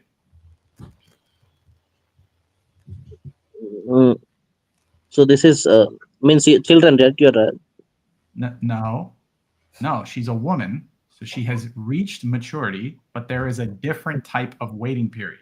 You got to make sure that she's not. Well, I'm telling you that you have to make sure that she's not pregnant, right? So you have to wait, because if you go and jump into another marriage, now you're not going to know whose kid it is. Yes. Right. So you really need to categorically approach this. And I appreciate that you're going and digging into the tafsir, but as you're digging into the tafsir, you have to see what category are you looking at. Was she married but of age and wasn't touched? Was she married but of age and was touched? Or was she married and she was not of age yet and obviously wasn't touched? Otherwise, that would be a violation. Yeah. Yes. Does that help clear things up for you, brother? Yeah. It makes sense. Because also the word in the Arabic as saghira doesn't necessitate a prepubescent girl. You can refer to al-mar'a al-saghira or al-hurma al-saghira, right? Or and this refers to a young woman, right? So saghira is essentially saying that the person is young in age, right? But not necessitates prepubescency. So people have to take that into consideration when they're reading the Arabic. Yes, the word as-saghira means young, but unfortunately there are people with sick minds who try to force a prepubescent understanding on it when it's not necessarily the case. Okay. Yeah, Going your to my second next question, sir. Yeah, go ahead, bro. My second question has nothing to do with this. Thank you, sir, for helping me out to understand Quran more clearly. The second question is, sir, I'm talking about I just want to be, I don't want to hurt anyone your feelings because I want to speak in a good manner. Allah is talking about hands in Quran. I have created Adam with my own hands. He's saying that he got hands. Allah is saying that on the day of judgment he will show his shin. But here the fantastic thing. I mean, fantastic in the sense he's only talking about one shin. So does it mean Allah is only having one shin, or does it? What about the second shin? Did he Second thing. say? Did he say I'm making Adam with my only two hands? Did he say I'm gonna show you my only one shin? Yes, he said in Quran. No, he didn't. No. No. Listen to So- my words carefully, bro. Did he say that he has only two hands? I can show you we can give you the reference if you want. Okay. No, Joseph, listen to him carefully. The word only is key here. He said, with my hands, that doesn't infer that there's no more. With my shin doesn't it's not a genuine I inference. swear I'm having deja vu. Wallahi, I'm having deja vu. We had this. Fawad was exactly under me. Brother Islam was right there in his spot, in his corner. Yemeni was right there. Mansur was AFK with his profile picture. And this dude was up here talking to us, asking the exact same question. I think it was a different guy. No this way, pattern, bro. No way. We've had this pattern before so many times. Yeah, I think you might be. I think it was a different guy, maybe. I'm not sure. Look, Joseph, to make things very simple for you. Yes, we affirm that Allah has two hands. We affirm that Allah has a shin. We affirm that Allah has eyes. We affirm all of these things about Allah. What He has told to us, we affirm. What He's negated about Himself, we negate. And the modality of that, we say we do not know. Okay? Is he only have one shin? One shin he's have, or two shins? No, Joseph. We affirm He has a shin. We affirm He has a shin. We do not say He has only one shin. We do not say He has 2, 3, or 4 shins. We affirm He has a shin because this is what He has revealed to us. The nature of that is only known to Allah because, as we say, okay, that laysa kamithlihi shay wa huwa sami'ul basir. Okay, so this is what we affirm about Allah without attempting to explain it, because we'll never be able to explain the nature of Allah and the nature and the full extent of the nature of His attributes.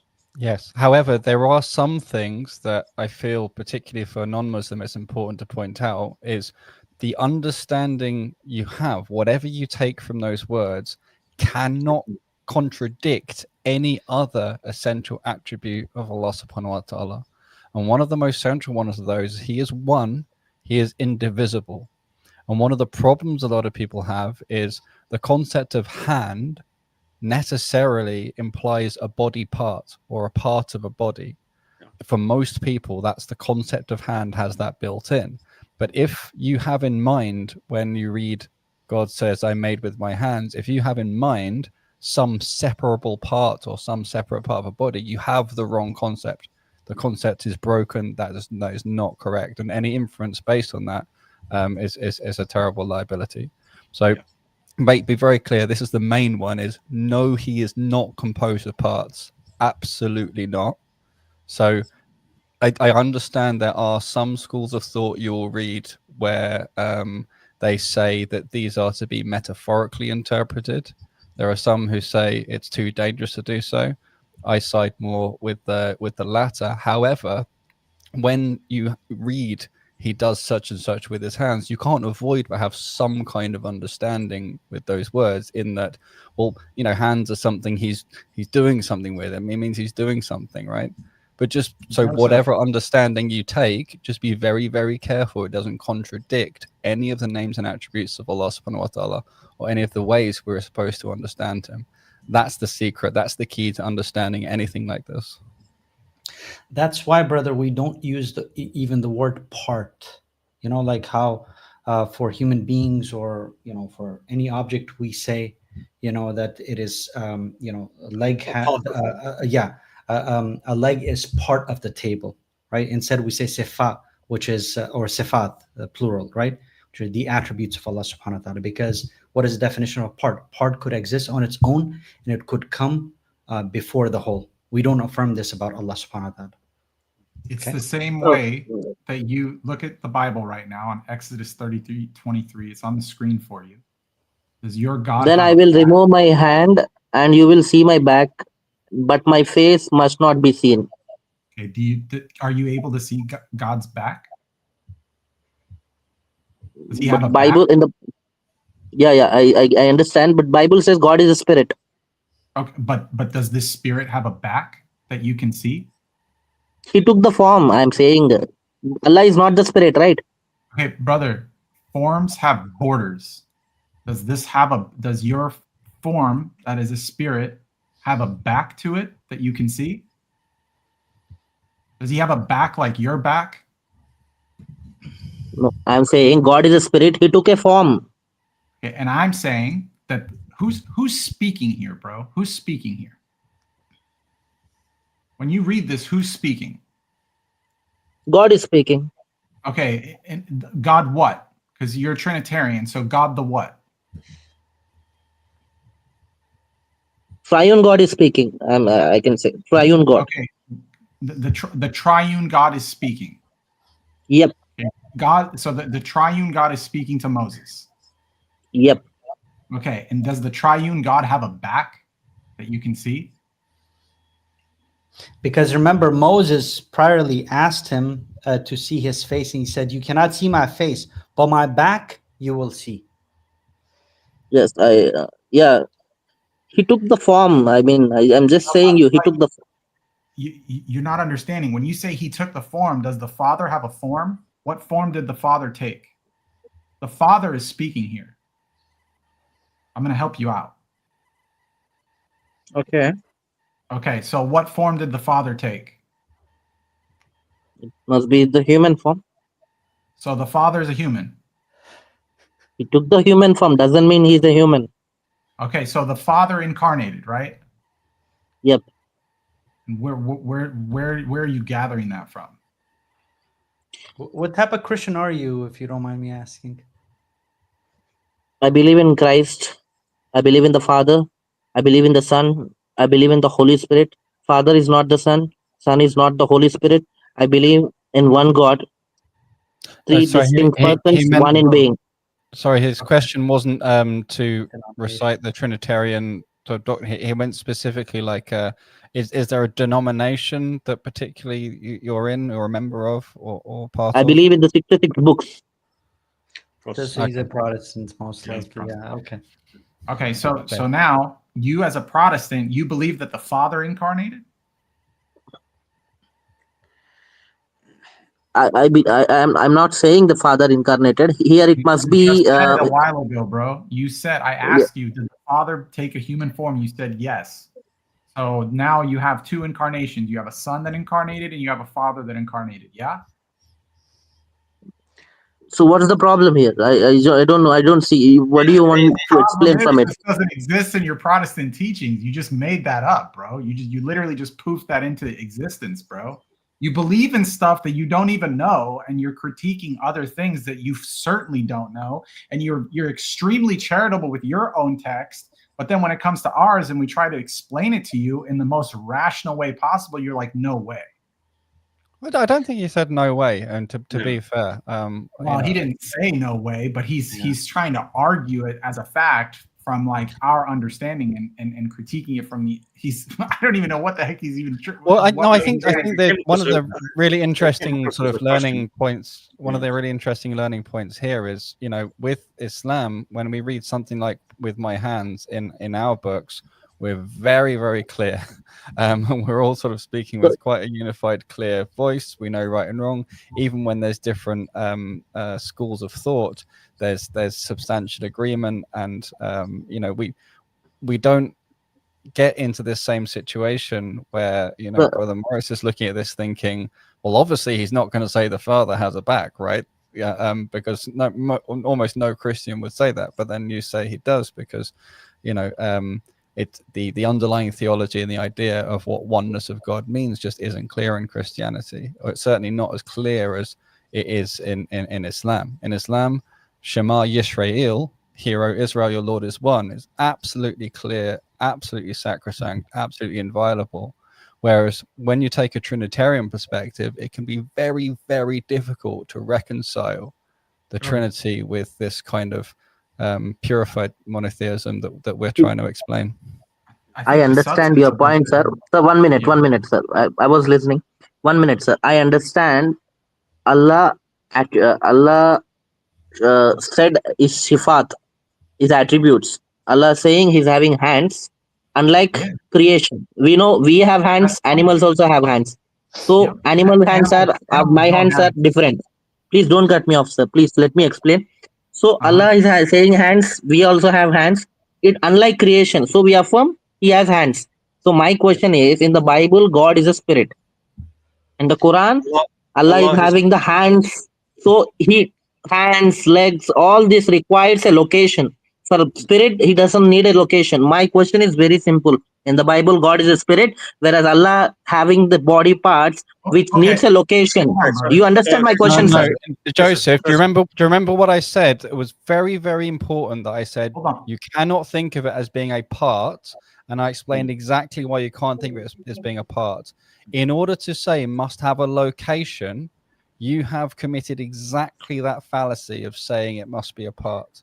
So Exactly hang on the one one I second, warned brother, about. because this will help him It's out the a lot. opposite. It cannot possibly have a location. This will help him out a lot. Just very brief. I'm sorry, Yemeni. I just got to get this out, man. Go for it. You think that the Father doesn't have a location? God is a spirit. Does he have a location? Yes or no? He's seated on the throne, I believe. Where is that? Is that a location? He created it and then he sat. Do you understand? Okay, but is it a location? Yes, it's a location. Let me put it in perspective to you. When Jesus, peace be upon him, says, "I have not ascended to my Father," is ascending somewhere a location in a spiritual realm? Yes, it's a location. It's a location, right? You're going from point A to point B, right? Yes. Okay, and you're going in an ascent, right? Yes. And when he's going, where his destination is wherever he is ascending to, right? Yes. Great. So the Father also has a location, right? Sir, before creating the heavens, he does not have any location. My point is clear. See, God is a spirit. Breaks down when he just asks like really simple questions, bro. The question is, it's super simple, right? Jesus is ascending to his Father. That means that there is a destination, okay? Destination. You want to picture it like on a map, like longitude, latitude, here we are, and then boom, we're going to go to this particular point. Okay, whether or not that's in the 15th dimension, the 7th dimension, spiritual realm, this, that, and the third, I don't care. He told you that he is ascending. There is change happening. He's going from point A to point B, and there's movement in between. So that means there's a relational value between where he is and where he's going. Right? Okay. Okay, so that means both of them have to have a location. One of the person's location is on the earth. The other's is somewhere in the heavens or above or in the spiritual realm. Okay. Okay, that's it. It's that simple, dude. Whether or not he's on a throne, sitting, standing, doing whatever, blah, blah, blah, blah, blah. I'm not anthropomorphizing. I'm just telling you that he has a location. It's a very interesting point, actually, that the very concept of location itself, we struggle to comprehend outside of the creation, right? When we think of God encompassing everything, saying that he is outside or beyond his creation, one could argue, like Muris essentially did, that is in some abstract sense a location. But the concept of space and time or putting coordinates to it would not apply outside of creation. It can only apply in creation. So, when you get to God, there's no clear notion in Islam of him having a location. We can only say insofar as he's he's not part of his creation. And so for us, it's very clear. We don't have the issue that that you may be talking about, where sort of if you have this triune picture, then he's got to be located on the earth at some point, but also on his throne, and then that concept of location then has to connect to inside and outside of creation. We don't have any of that. For us, it's dead clear set. God is beyond his creation. He is not within his creation at all. Thank you, sir. I just had one question for you, though. In your belief, when you believe the Word of God, who's incarnated into flesh, Yes. when he goes back to heaven again, do you believe the human body will remain forever? Yes. Yeah. So you will have a person of God with a human body. Yes. Okay. I mean, if that doesn't trouble you, then you can think about the Islamic concept that Allah has attributes, and these attributes are unlike anyone or anything else. Okay, so that should not even be a problem for you to think more about Islam. But we don't have the problem that you have in adopting a particular belief system in which there's a logical problem. How can there be three persons, each being God, and yet they're one God? Okay, They are we don't have, inseparable. They are inseparable, sir. but each one is whole of God, not part of God, right? They're not They are whole of God. less. Yeah. So if each one is whole of God, the entirety of God, then that's one God, each one. Each one is one full God. And being each one full God, then you have three each full gods. And there are three each full one gods. That means three gods. That's the logical problem. Sir, that's your understanding on this world. So as Islam Hakim sir said, if on time space, according to this, based on our understanding, we may have a different understanding. That's the spiritual realm. So we don't know. It's one Brother, how do you in count essence. things, No, hang man? on, Joseph. Careful, because Yeah. what I said could only be perfectly reconciled within Islam. The problem that you have with Trinity is this idea of a human body, because that is part of creation. See, we don't have any idea of God being in or part of his creation. A'udhu billah. That's where the trouble comes, because Isa alayhi salam, or Jesus, did have a location for sure, right? He's a real human being wandering about. So this problem is unique to the Trinity or the Trinitarian view. It doesn't apply to us. So this sort of resolution, I guess, that you're talking to, I understand that people can take the view of, well, maybe we can't fathom it all or reason through how well it works and stuff like that. For me, the concept of one God we have is very clear and does not walk into these traps or problems. The evidence for it is beautiful. It works very well. And I invite you to pray to the one God, because we can both agree there is one God.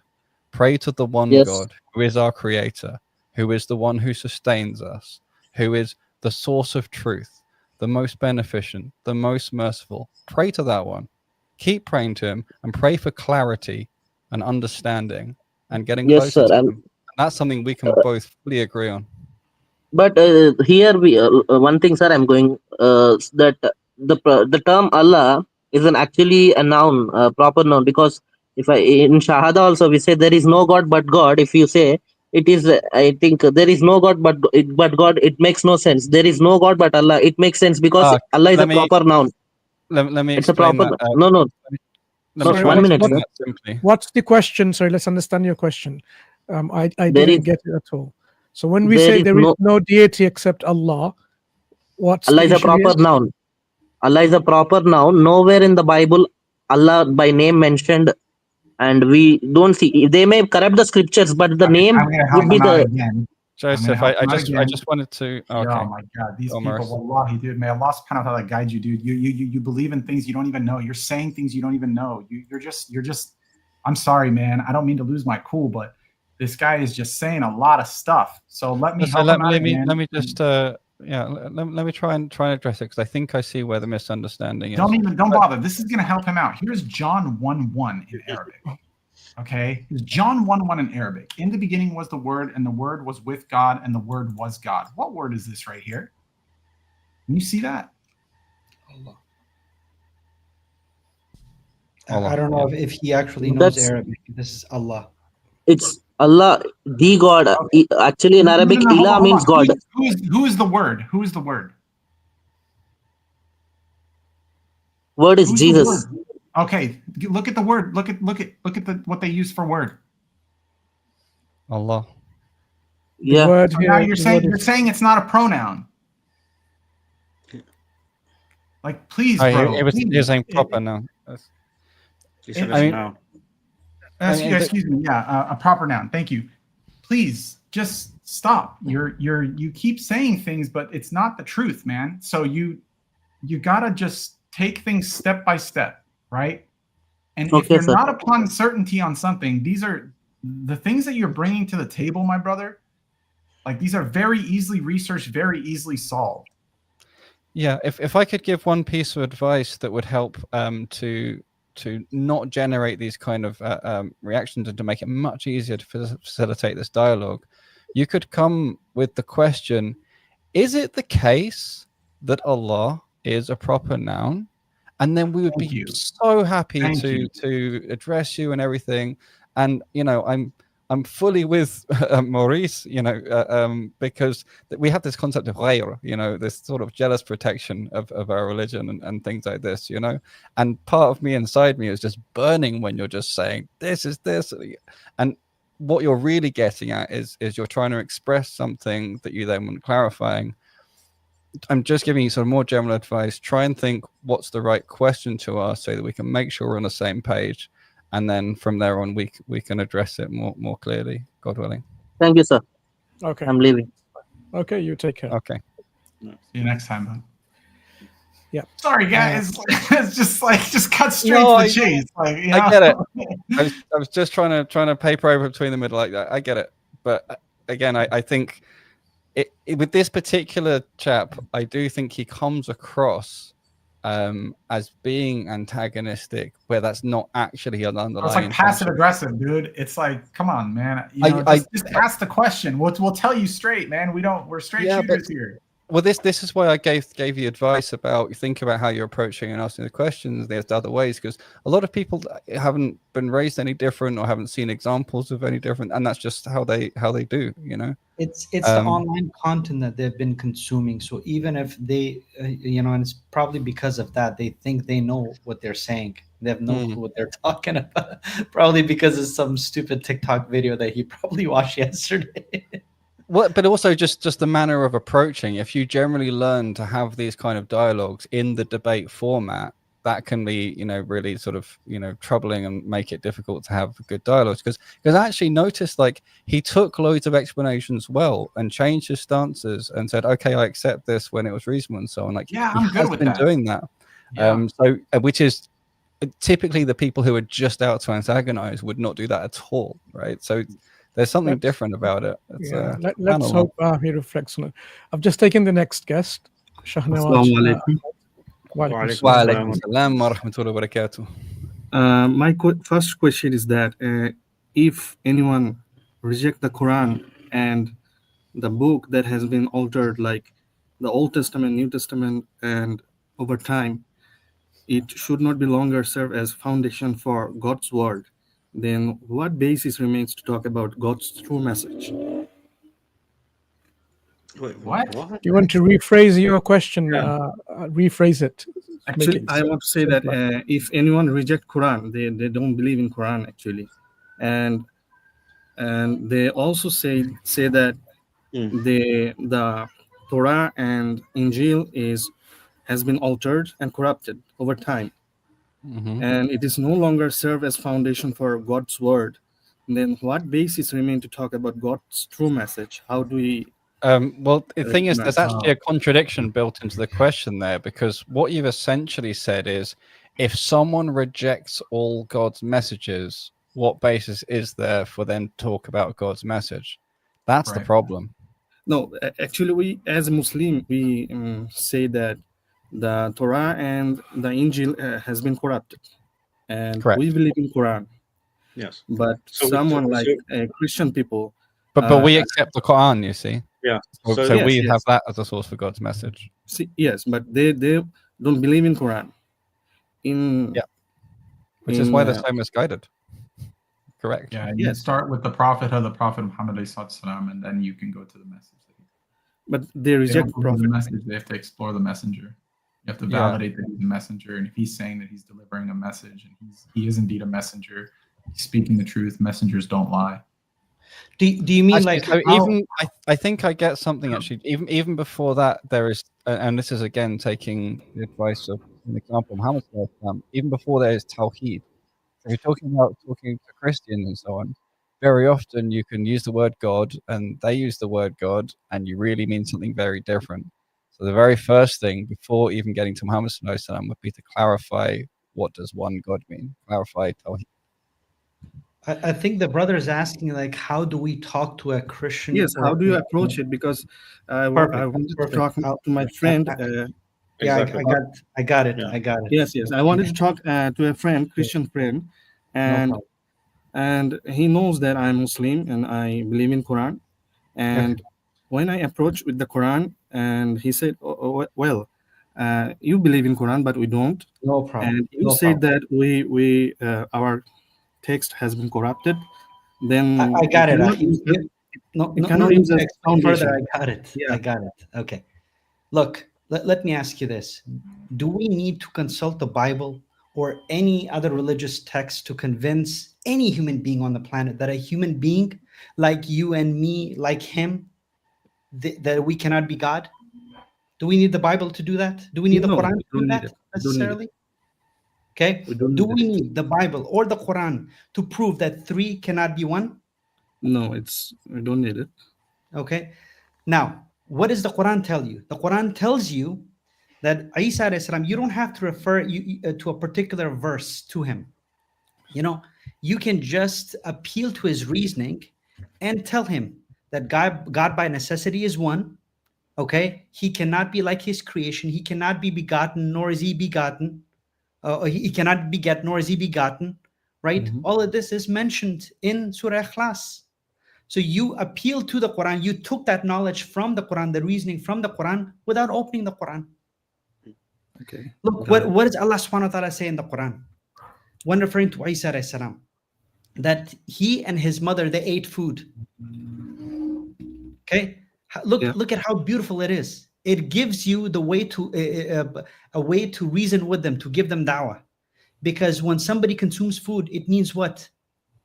They have to go to the bathroom. They're dependent. It shows their dependency. God cannot be dependent. That's how you do it. Okay. My another question is, when Islam allows up to 4 wives, how exactly do we measure the criteria of being just between them, the wives? Yeah, Allah subhanahu wa ta'ala and his Rasul sallallahu alaihi wasallam, they give you the criteria, man. You have to be able to give them exactly everything equally. That's why it's so difficult. From luxuries to necessities to opportunities to their rights to, it's not easy, man. Yeah, but we do need how do I ask? Do we need permission from the other wives to allow me to marry the another one? So you have your rights as a man, and your rights as a man is to say straight up before you marry the first one that I am going to pursue more wives, so that they know what they're getting into, because they also have rights to reject you, right? Yeah. So if they feel like their rights are going to be impinged and they're not going to be able to handle that stuff, they can't stop you from marrying, but they don't have to stay with you either. You understand that, right? It's very simple. They have the right to divorce you if they are like extremely jealous and all this. It's not like, oh, you're stuck now. Now I have the right for 4. No, dude, she can't sit there and be like, hey, you're gonna go marry other wives and I'm forbidding that. No, that's a commandment from Allah subhanahu wa ta'ala. But she can recuse herself and say, you know what, this isn't for me. The permission Well, she thing can doesn't work. confuse me in Morris the has first been place. trying for too long. It hasn't worked. No, I don't know if you guys have seen this. Okay, so like I randomly just stumbled across the Instagram reel where like the guy was recording himself and he comes up to Muslim guy and he's like, my current wife, and she's like, what did you say? She went off on him, man. I think there's in certain countries maybe women actually in their marriage contract, some of them may stipulate that you should not marry anyone else. But of course, this contract, if you think about it, shouldn't be a valid contract because this is asking for something against Islam. If Islam gives men to marry more than, and you are restricting that by saying you cannot, so how in the first place this becomes a valid contract? But if the contract is made and you are in a marriage, then it may be a different scenario back then because a contract is already made. But of course, you want to specify none of those things in your marriage contract, so it leaves you open. But as Brother Muris says, okay, in this day of age, you have to be very transparent if you're going to get married. You're going to get married to a second wife. Yeah. By the time you go to marry a second wife, your first wife will leave you, so you will be marrying only one wife, not two wives. Actually, I'm asking on behalf of my brother-in-law about this question. So it's not for your me. brother-in-law needs to go and ask a mufti. Yes. Okay, and the mufti, someone who's knowledgeable, reliable, trustworthy, and then you'll get the answer. Because inshallah. he is asking me that he don't need permission to marry another one, and how could we just between them? Like if I buy a car. Yeah, for it's one not permission. But she has the right to cancel and you should leave. inform, shouldn't it? If you don't inform, what happens? Problem happens. People, brothers get married, and the wives find out afterwards. Yeah. Have not been informed, right? And that's when they don't like it, because if you are going to marry some other wives, for example, why are you not informing your other wives, your current wives? What's the issue here? Why are you hiding? There's something wrong in the first place if you're going to hide, for example, right? Why do you have to hide your marriages, saying, oh, I don't have to tell? Are you worried and concerned that they would cause a world war or something like this? And that's why, and you really have to think, because there's a lot of issues in stake here.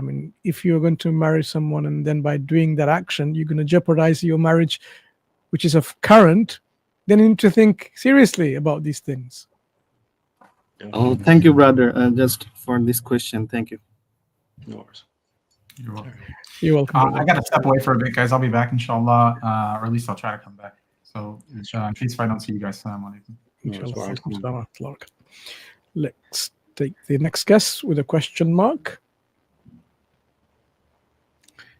Question mark.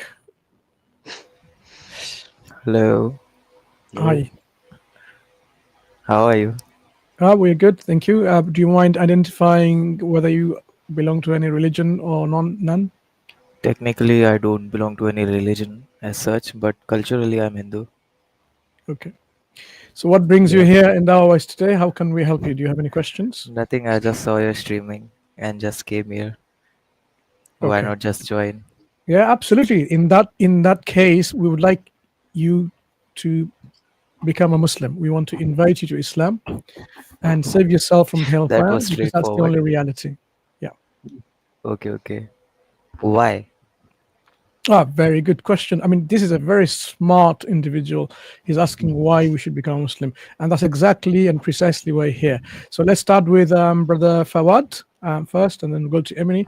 Why should our brother here, the question mark, who doesn't technically have a religion, but in one way he comes from a Sanatan family, why should he become a Muslim? So, brother, let me ask you this. Do you believe in God or a possibility of a deity existing out there? Yeah, I do believe in God. Okay.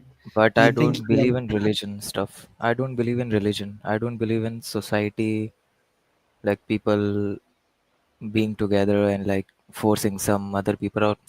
I don't know how to say it. No, opposing forcing is another humans. aspect. That's not what I'm referring to. So you believe in God, and do you think that He obviously created us with free will, with reasoning, correct? I don't know that, to be honest. Is he I one? don't know that. We're not reasoning right now. We don't have No, no. reasoning. Actually, We don't have free will. creating is something. Creating is like making something out of their hands or something. Okay, like planning, etc., etc. This is what creating is. And what I believe is, I don't know how these all started. I literally don't know. Why does it have to? Okay, the modality of how the creator created us, that's another topic, okay? Yep. So I'm just asking you in general, you believe in God and you believe that God created us, right? We didn't just pop into existence on our own, correct? Okay. I believe in God is what I meant is there is something. There is some energy or something which is propelling all the things. It's not Right. like this universe doesn't exist for no reason. Correct. This is not nothingness. It has to be some meaning in it. If Perfect. people are walking, relationships are happening, birds are chirping, sun is rising, setting, etc., etc., it has to be have some meaning. It's not happening because of some incident by a bang, by a boom. I don't believe that, Perfect. to be Okay. honest. So you said you believed in you believe in God. Can you tell me the attributes of the God that you believe in? Um. Because this is Okay. normally how we identify things, right? Like we're human Okay. beings because of the attributes that we have got. When we look at a tree, it's Okay. got certain features, certain characteristics. That's how Okay. we Okay. identify things, right? So what about God? Okay. What type of attributes do you think that God has? Okay. After like searching many things about God, definitions that people have given to him, different religion, different texts, etc., I came to the point that I don't know the answer of that either. What are the attributes of it? There is Right. something that he cannot lie. Okay, it has to be something he cannot lie. He's not a human being. Like the Okay, capability. let me simplify it. Why don't I give you some attributes and you tell me if you agree with those attributes or not? Fair? Okay. Okay. First of all, he is eternal. He's ever living. Yep. Yep. That's Agreed? true. Okay. It has to Then be. he's conscious. He's self-aware. He's self-aware. Mhm. That's questionable, actually. There's something Sorry? questionable. That's questionable. That's questionable. So Yes. what would be the if he's not self-aware, then what would be the difference between the He's the God that God. you are basically that you believe in or this wall Okay. that is not Okay. self-aware? You are saying self-aware. Self-awareness Mhm. comes when there is some other, there's something else available beside him. Like if there are two, three people sitting in a room, one person is self-aware. Okay, if there is nothing, If you if are you one are person, hold on a second. If you're one person sitting in a room, are you no longer self-aware? no, I got your point, but Mm. that's not what I meant. No, Self-aware, it's a human attribute. I don't believe no, in that no, actually. no. Yeah, yeah, yeah, yeah. Conscious. Conscious. Conscious. Conscious. You can Conscious. say conscious. You can say Yeah. conscious. Yeah, But that's another way self-aware. of saying self-aware. Yeah. Conscious, Keep no it. Okay. problem. Let's not be stuck on semantics. Conscious. Mm. Do you agree that he's Okay. Okay. conscious? Yeah. Okay. Let's Okay. say okay, because I don't know Okay. what to say about it. Okay. Okay. Okay. If he's conscious, okay, do you think he has will? He has, yeah, he's got free will. You and I, we have free will. So it would only make sense that if he's conscious, he would have will as well, right? Let's just say yes, but I don't believe in that. Okay, careful with Let's this, just because say if we say let's just say yes, then what we're doing is having a hypothetical conversation. But we really Exactly. want to okay. talk Okay. Give me a about counter your belief. argument. Okay. So What do you let's mean by we will? don't What do you necessarily have mean to by will? counter argument just yet. If we step back a second, think about this through logically. You don't believe it just comes from a random bang, right? And uncontrolledness. So Yep. obviously this entity we're talking about has power, because power to Yeah. create, he's the creator. Yeah. Yeah. Yeah. And obviously that power has been directed, right? The structured thing has been made, right? Yeah. Yeah. So therefore, there must be something which we can tag as conscious and consciousness in order for that to be the case. Do you agree? Yeah, I agree with that. But when you are Okay. saying will, they are like humans also have some wills. Like if I am having some, okay, say what you are trying to say. Finish it first, then we'll continue. Say. Okay, I was actually going to go on exactly the same point, because we've got so far to how he must have this consciousness, and that must include the kind of knowledge and intelligence that's related to being able to form structure, because a lack of that would again be this randomness that you agree doesn't make sense. And so this question of will for me is fascinating, because if you think about it, if he didn't have a will, then his being just leads to this creation with no choice, which would make you indistinguishable from the naturalists who say there's no God. Right? So if you're agreeing that there's a God, well, for this creation to exist and for things in it to be contingent, it has to be that it could have been another way, which means it doesn't necessarily follow from him, which means he has to have had a will in order to choose to create or not, or to create it in this way or that way. Yeah, I agree. Okay, so Yeah. he has a will. Alhamdulillah. Okay, so he's got a will, right? Then what about so with will? So he's conscious. He's eternal. He's conscious. He's got a will. What about power?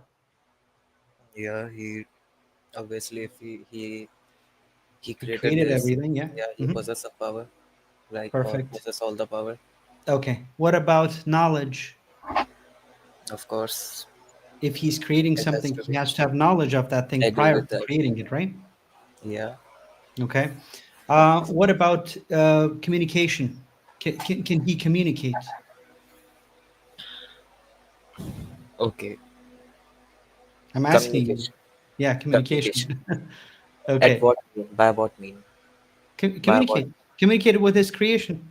Okay. Okay. Let's just say yes. Okay. Well, hang on. Okay. Yeah, Let's with again the be creation, careful with it this. is. Let's just say yes. So, if this is a nice opportunity to clarify the Islamic perspective and see if it makes sense to you, because on the Okay. one hand we have that Allah is distinct from, separate from His creation, so any communication would have to be a signal, right? And By what that goes mean? By what into mean? His. Like how can he communicate? This is exactly where I was going. So we believe that Allah created angels. Angels are part of the Okay. Sure. creation. So it's essentially what the angels cannot behave outside of his will. They don't have free will. The angels do as they're told. They react as Allah wills directly. So in that mechanism, he can transmit information through his angels. That is essentially the information transmission mechanism, if you like.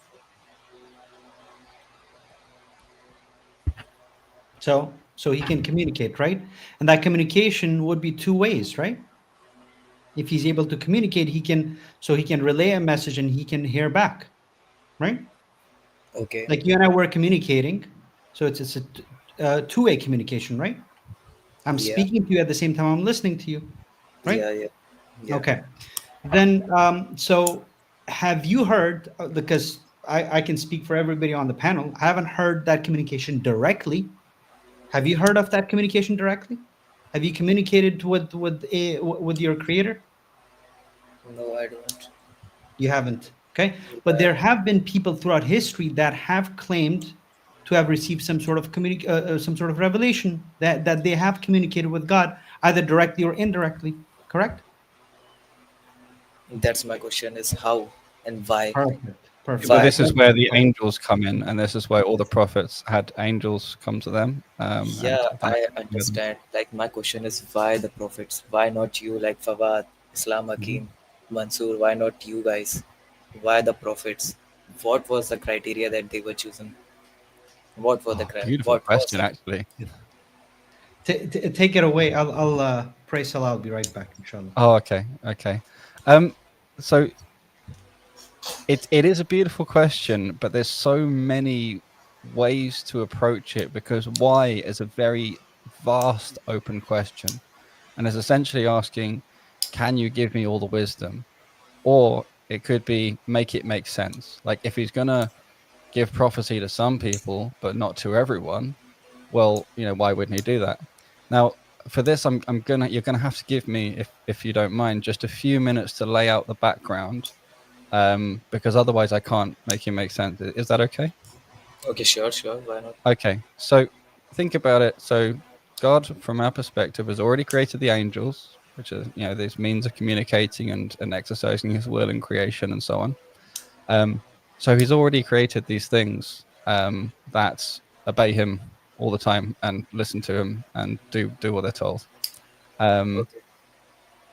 He created us to worship Him, where we need to go into some detail about what worship means, because basically any good action with the right intention could be an act of worship.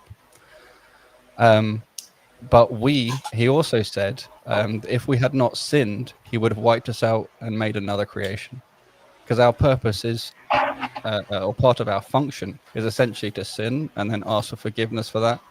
And that actually is a mechanism by which more can be created than could be created with only angels. Something interesting to think about. Can you repeat it? Can you repeat those lines, please? The mechanism of creating an additional creation that can sin and then ask for forgiveness for those sins means that via that more can be created, more can be manifested of His creative power. More can be manifested. Of His creative power, more can be manifested, can be made as existing in creation, than if He had only created angels. Because if He only created angels, the only things that would exist in creation are things where there's no imperfections, no disobedience, no correction of imperfections could happen, right? Okay, but why do He need imperfection? Then why Well, do He need hang on a sec. Careful. Think about what I said. Correction of imperfection. correction of So- imperfection? Yes. So I'm not saying the creation end up being long-term full of imperfections. I'm saying the creation of, the correction of imperfections. So if there was only angels, there would never be any imperfection in the first place, and nothing that arises from correcting imperfection. By there being an imperfect creature, and those imperfections then being corrected, there are more possibilities now. More can be created. So it's greater, it's larger. The space of possibilities is bigger. So this is one aspect I'm saying to answer the why question. So Basically, why not just chill with angels?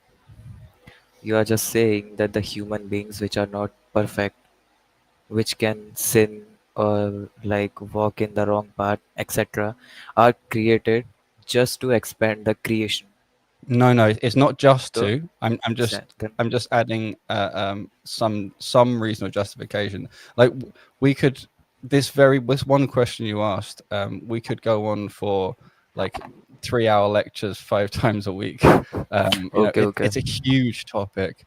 I'm just saying I'm trying to make it make sense. I'm giving one of many. Another would be, for example, manifesting His mercy, right? And showing how forgiveful, how merciful He is, and how much He forgives. That couldn't be demonstrated so much just with angels, right? Because they're not making the mistakes Okay. in the so. Uh, So I'm can just laying yeah. this because I want to get to your point about prophets and why prophets. You see, because if everyone directly had God's message and clarity of Him piped into them as directly as it was into prophets. Can I just explain you my point of view why this creation happened? Maybe why this creation is happened or happening. Can I just Okay. explain my point of view? Okay. What I think that God created a human being equally. Okay. Everybody has some goods, some bads. Everybody has same kind of brain. He can do good with it. He can do bad with it. The human creation is perfect, but human have something which is called intelligence. Intelligence which is added with some other aspects like ego. For example, ego. If Mhm. intelligence is added with ego, then it can give you some wrong results. Mm-hmm. Wrong results, like if an intelligent man walks on a wrong path, whatever the wrong path you mean, if he have a ego that I'm only, what should I say? Oh no, My path we my completely path is agree. right. We package that in a slightly different way. What we say is we have this fitra is like the innate nature, which is remains good and well guided and well founded. Okay, That's that okay, sort okay. of that's the perfect aspect, if you like, of humanity. And then we say we have a nafs, which is Okay, I know that. approximately the ego you're talking about. We also have our qalb, our heart, which is kind of like an emotional weighing machine. We also have our aql, which is this intelligence, this reasoning capacity you're talking about. And we also have what's called a qareem, which is one from the jinn kind that's sort of attached to us. So we view the human dynamics as being like an interaction or balance of these. And actually, one of the key tasks of us as a human being, in terms of becoming a good person, is to get on top of our nafs, not to let our nafs get on top of us. So this is the approximately the Beautiful. ego. We need to, it needs to be subservient. Okay, I got it. That's the only. Okay, I got it. That was good. What did you said? Kalb. What did you just said? Qalb is That the heart. That's kind of heart, like the the heart. emotional way machine. Yeah.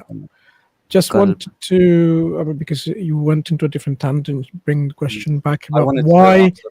Yeah. why prophets Hmm. receive revelation, communication, Yeah, and yeah. rather than Okay, us we human totally beings. So, lost but that there's question. Hakim, if you don't want to, if you want to continue, sorry, I meant, if you don't mind. Yeah, sure. So Okay. actually that clarification helps because now we've got that baseline, we can see that if every single human being had that sort of direct piping in straight from God, there would be much less variety in the amount of sinning, right? The prophets sin much less than human beings do, if at all. So it would defeat the point of making humans in the first place. But to have no prophets would mean we have no way to be guided by ones that we can identify with. Because let's say if the angels come directly, we might not understand how to implement the message, how to actually follow it and do it correctly. But when we're watching a human being pray, when we see this human being has a family and how they treat their family, this human being engages in business and we see how they do that, then they can actually Okay, I got set an your point. example so we can actually Okay. understand and follow it, because it's a like for like creature. Okay, I got your point. You are just basically telling me that he was a like trained. These are just trained teacher by God themselves. Yeah, the best More role or models, and the best of character, because Yeah. otherwise no one's going to listen to them. Yeah, there has to be a representative, chosen by God, because He knows where best to place His message. Right, the best among us that He trains and nourishes us, and then when we look at those people, we immediately recognize that indeed they are truthful, and they're the ones we can actually trust and rely on. That's why prophets and messengers, their character itself was enough for people to believe in them as prophet and messengers of God, without even showing anything extraordinary, any supernatural.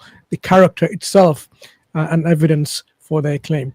So we are not someone, Okay, fair. Okay, fair. in a position to receive those messages. Yeah.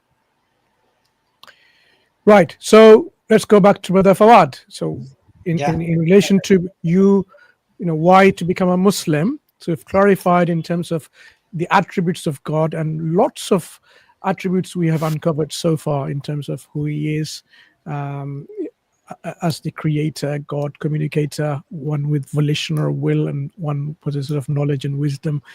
So what you're realizing is what you're agreeing to is something that what we are inviting you to already.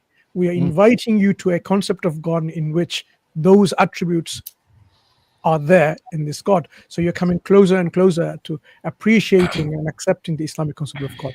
Let's hear a bit more from Brother Fawad before we go Just to one quick thing before we go to Fahad. I just wanted Al-Yamini. to say that Sure. we didn't figure this stuff out on our own. We couldn't have figured out this stuff on our own, right?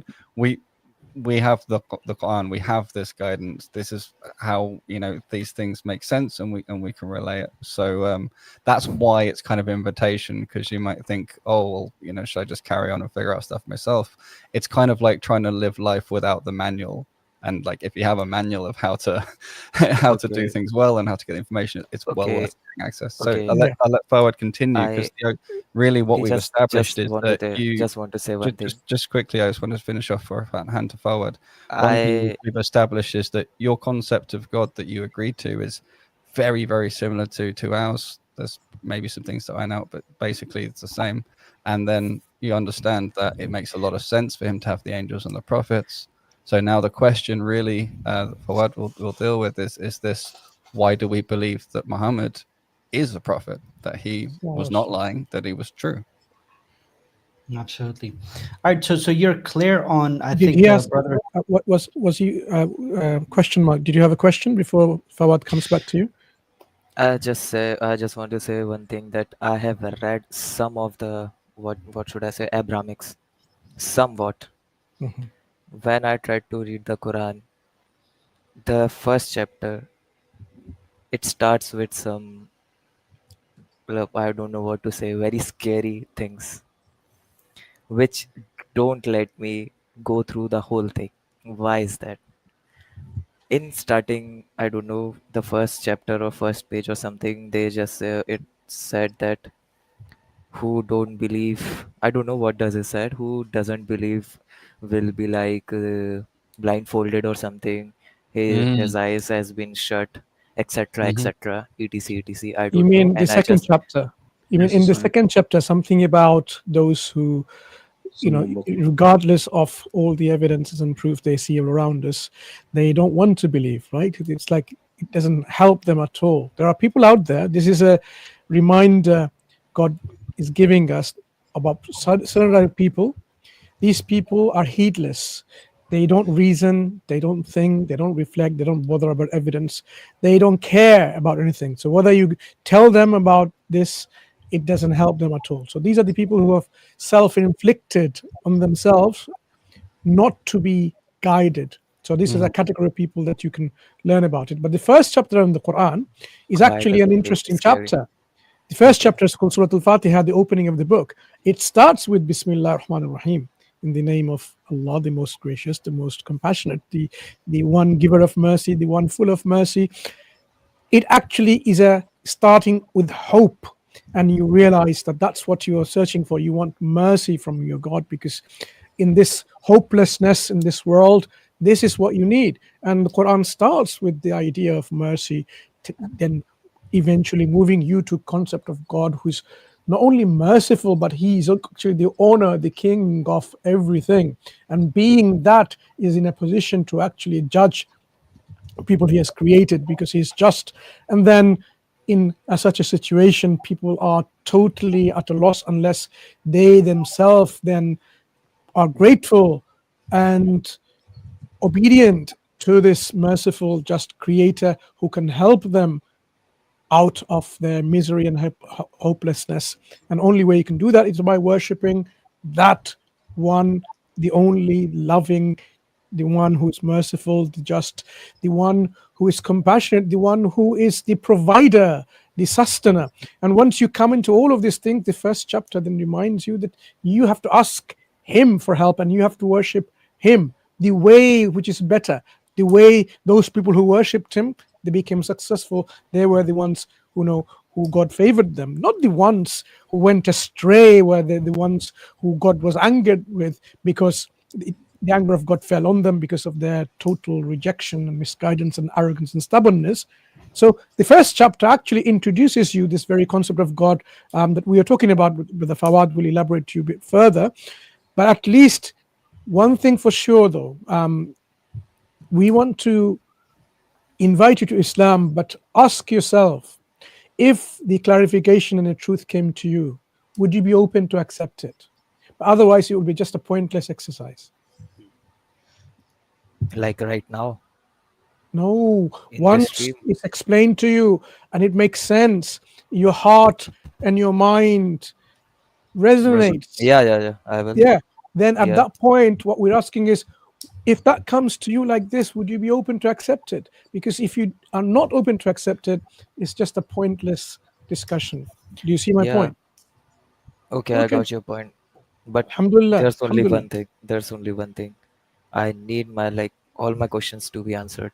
Yes, we are Before. here for you for this I very, understand. very reason. Brother, But the Fawad will took me 6 continue. months. Took me more than 6 months to get through my So, questions. so let's hear a bit more from Brother Fawad to Yeah. navigate you into this journey of accepting Islam, inshallah, and hopefully maybe it's the day which is today. Maybe this is the day that was meant for you. So we will see, inshallah, if things get clarified bit by bit until you feel contentment in your heart to accept it. Brother Fawad, tafaddal. Yeah, so I think the brothers already clarified to you that how the concept of prophethood makes sense, right? It gives uniformity to the message. At the same time, there's a lot of wisdom behind it, right? The prophets, they lead by examples, etc., etc. So that part is clear, right? Yes? Hello? Sorry, just my signal just got stuck. Hello. Okay. Hello. So my question to you was, so the brothers already clarified to you that why the concept of prophethood, receiving Yeah. the message through Yeah, I prophet got. makes more sense, right? Okay. Yes, I got it. Now, since we know throughout history, many people, they have claimed prophethood from God. Now, how do we test that claim? That's the next question, correct? Yeah. Okay. Yes. So, okay, this is where a criteria comes in, right? So I'll give you a criteria. You tell me if you agree or disagree with these points, right? So first, a prophet, he has to teach monotheism. A true prophet of God, he has to propagate monotheism. He cannot be a propagator or a teacher of polytheism because it's not rational, and we can get into that. Okay.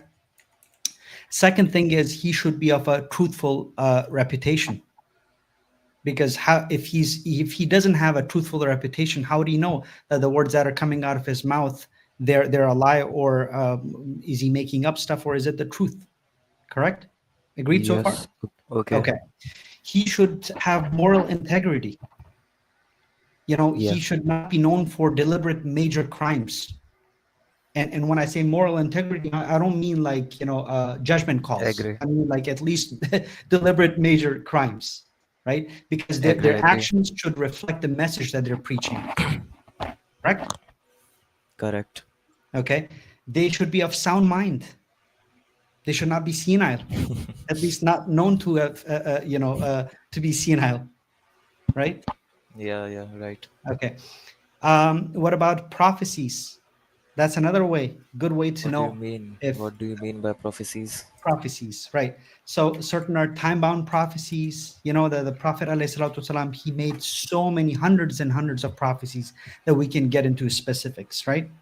Some of them happened during his lifetime. He gave time-bound prophecies. Okay, I got it. I just remember one that the word big is buildings will be saying created something in that will happen and then it happens. Saudi area, etc. etc. Okay, I got it.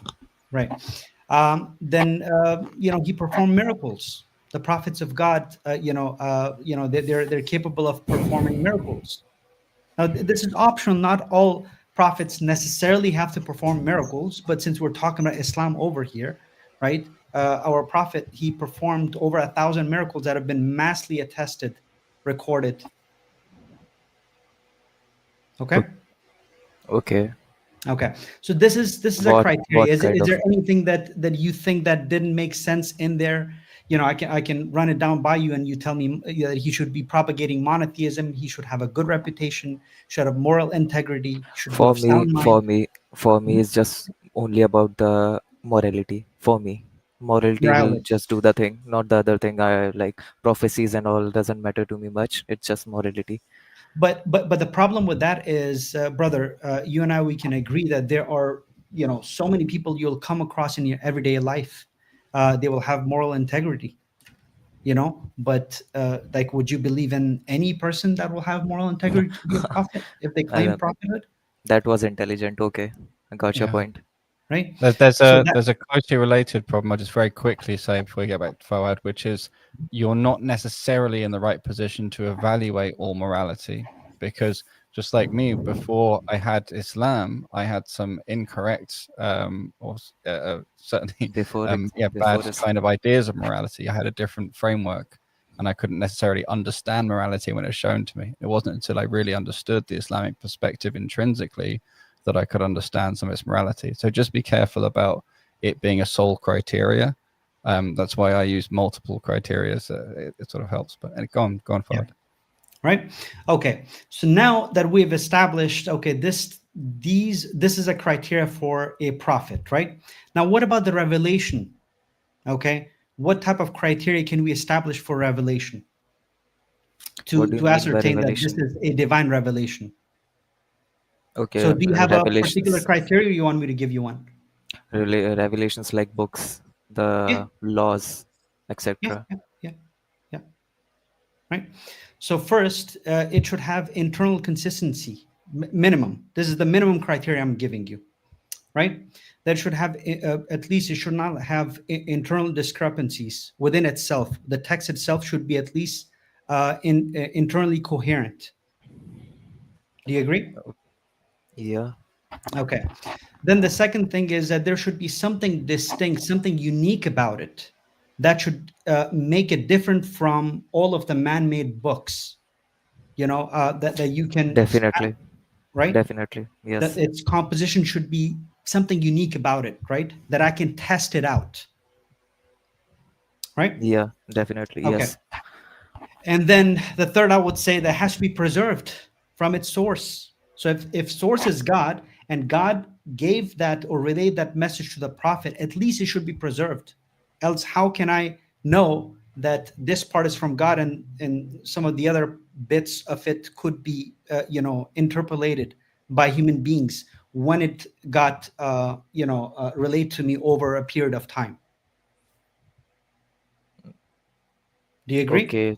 Okay. So you mean the definitions should not be changed by some human? Not necessarily. I would say even the language that it was revealed in, it should be preserved in that same language. Because a lot of things, they get lost in translation, interpretation, etc.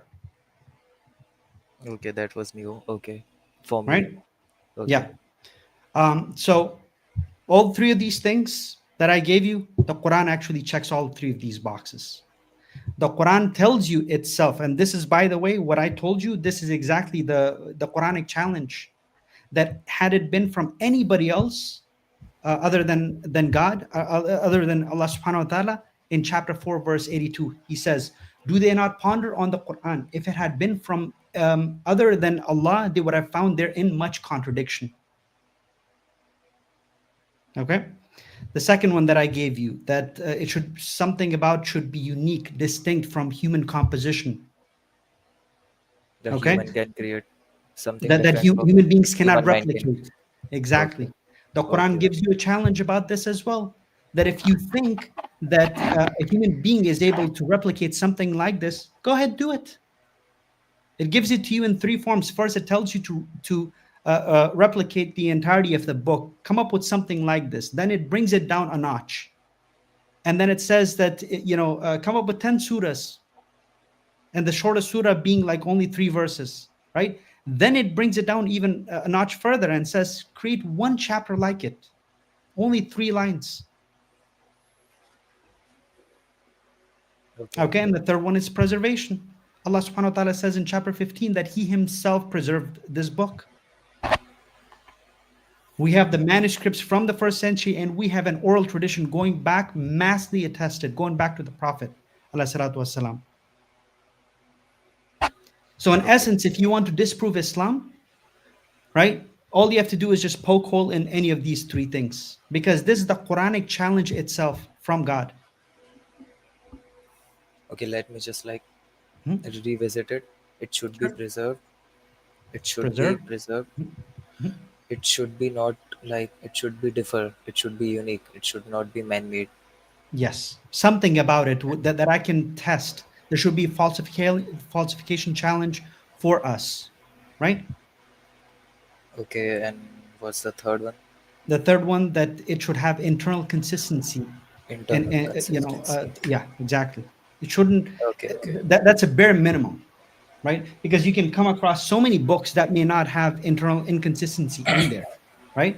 That's why I said it's the bare minimum. But not all books will check all three of these boxes, right? Yeah, we can say That that. makes sense? Yeah, we can say that. So we started with the concept of God, concept of God being one. We talked about some of his attributes, about 8 of them, if I'm not mistaken, 7 or 8, right? What? The remaining of those attributes, we cannot know about God unless he himself reveals it to us. So we believe that in Islam, we have about 99 attributes that he has revealed to us. Not that he's only restricted to those 99 attributes, right? Okay. But he Okay, has got it. revealed 99 attributes to us to know him by. Okay? Okay, so Yeah. that 90 Allah have 99 names. Okay, I know that thing. Yeah. Yeah, I Right. know that. Then I we know talked that about thing. the prophethood, right? That Okay. how do you discern a true prophet from a false prophet, right? Yeah. And then we talked about the revelation, and this is the foundation of any religion out there, right? Or this is how you can discern a true religion from false religion. Test these 3 things: the concept of God, it should be coherent, and the Okay. prophethood, and the third is the revelation. How do I test it to be false? And that's Islam for you.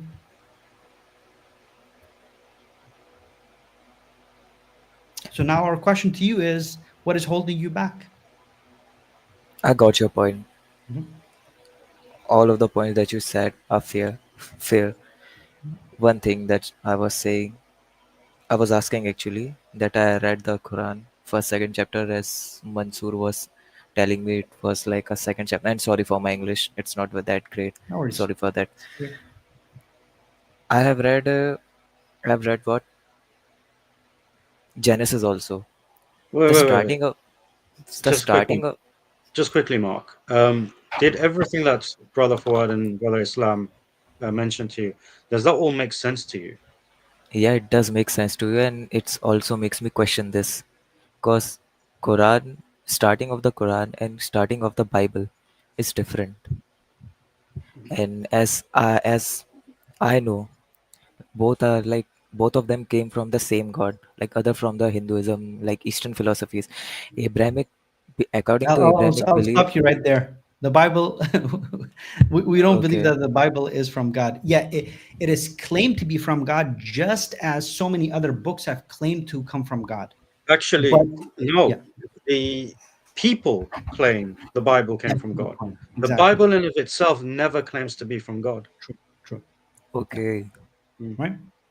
It's Now, stories and the about it. Quran Big itself difference. actually tells you, that there's a book. So it's in the 2nd chapter, and there's no doubt about it. Yeah. Do you have anything like this in the Bible? Have you read anything like this in the entirety of the Bible? Like what? What did you just said? Like That this book, the this entirety of the book? book, is from God, and there's no doubt about it. Yeah, I know. I haven't read that in that. Exactly. Okay, so what Okay. was your follow-up question then? Okay. So, just like I want to be clear about the Abrahamic religions first. There was first prophet was Moses. So Okay. again, my apologies, brother. So sorry. Okay. My Yeah, apologies. yeah, yeah. So from the Islamic perspective, we don't believe in the Abrahamic religions. We believe there is only one Abrahamic religion, and that is Islam. Okay, then what made you reject those, like the Shall previous we? ones? Can we just take a step back here and just clarify the Islamic perspective, and then what we're saying might make more sense. So what we're saying is that the first prophet actually was Adam, right? The first man Okay, created. okay, yeah, yeah, Adam and So, Eve. and what we say is that Islam, meaning its central core message and meaning, there's one God, worship Him alone with no partners, has been transmitted by all prophets throughout. But we believe that every prophet, just sent to every nation, The nations then ended up understanding some and rejecting some, and often making their own belief systems based off those rejections. So everything is either in line with Islam or some deviation from it.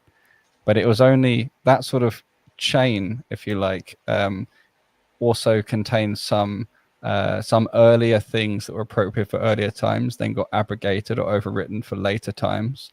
And the message also got more and more clarified and specific, reaching to the culmination, which is the Prophet Muhammad sallallahu alaihi wasallam. And so that was where we were told, and today Islam has been perfected for you. Today I perfected my religion. That's what he said. So we believe Jesus was a prophet. We believe Moses was a prophet. We believe Abraham's a prophet, and so on. Absolutely. So in that sense, that's why people say Abrahamic in the sense of we agree that those people are prophets. But the stories about them, for example, we disagree. There's a lot of foul, immoral behavior attributed to prophets in the Old Testament. That was my second question. And we thoroughly reject that. And the Quran actually clearly states and corrects the record. It actually is also referred to as al-Furqan, which means the criterion, because it comes down and it says, yeah, these kind of stories happen, but here's the truth. Here's what actually happened. And a lot of those corrections are in terms of correcting the narrative about the prophets and showing how they had the good correct behavior and alleviating with the blame and the stories that are put upon them. So I just wanted to clarify that bit before we go back to either Yemeni or Fawad, who's going to pick it up, just to see that's what we mean when we say it's always been Islam. It's just been misunderstood, and from the sort of perspective of the West and Christendom, they view them as different religions, and this is where we get these books. But it's a really important point that we have in our book. In Quran, it refers to this Torah and Injil, which are books from God, but that is not the same thing as these books that you're reading in this thing called the Bible, because those are stories about them. The Injil, for example, is what was given to Jesus from God to tell people. That was his teaching. And obviously that's nothing like Matthew, Mark, Luke, and John, because they're biographies about a man. It's not teachings direct from God. And it doesn't claim to be. It doesn't say anywhere it is. It's only in the Quran that says this is from God, and it's been protected as such. Let me ask you this. Speaking of the Abrahamic religions, what religion did Ibrahim a.s. have? I guess he was Jewish, right? No. Abraham? If he had said Islam, I would have given you top marks. And see, this is such a beautiful argument, because this is an argument that Allah subhanahu wa ta'ala actually brings to the Christians and Jews, because they were fighting with each other I think it was in chapter 3. It's verse 67. It tells you what? Indeed, Ibrahim alayhi salam, so there were basically these Christians and Jews, they were fighting amongst themselves about the religion of Ibrahim alayhi salam. Christians obviously were claiming, oh, he was a Christian, and Jews are claiming, he was a Jew, just like you said that he was a Jew. Now, do you know where this term Jew actually comes from? This comes from Judah, who was one of his great-grandchildren from one of the tribes. Okay. At the time of Ibrahim alayhi salam, there was no such thing as Judaism. This would have been like so Christianity and Judaism. He would have never even heard of these terms. Judaism is like kind of a thing, name of a lineage kind of a thing. Yes. Judaism. And then eventually it started being known as a religion as well, right? Okay. Yeah. Now here's the thing. So then the question comes back. What was his religion? Yeah, what was his religion? That's a good question. He was a Muslim. That's exactly what the Quran says. Because he was a submitter. And what do we refer to as a submitter? Anybody that submits to one God, to Allah in Arabic, he's a Muslim. All of the prophets, as a matter of fact, they're identified as Muslims. Majority of the prophets that are mentioned in the Quran are from the lineage of Bani Israel. But all of them, they're referred to as whom? Not al-Yahud. They're referred to as Muslimun. Israelites. No, not Israelites. They're referred to as Muslimun, Muslims. So Yeah. Musa alayhi salam, Ibrahim alayhi salam, Ishaq alayhi salam, Ismail alayhi salam, Dawood alayhi salam, all of these prophets, and Jesus, peace be upon him, Isa alayhi salam, and the last prophet, Prophet Muhammad, peace be upon him. All of them, they're referred to as Muslimun. They're Muslims.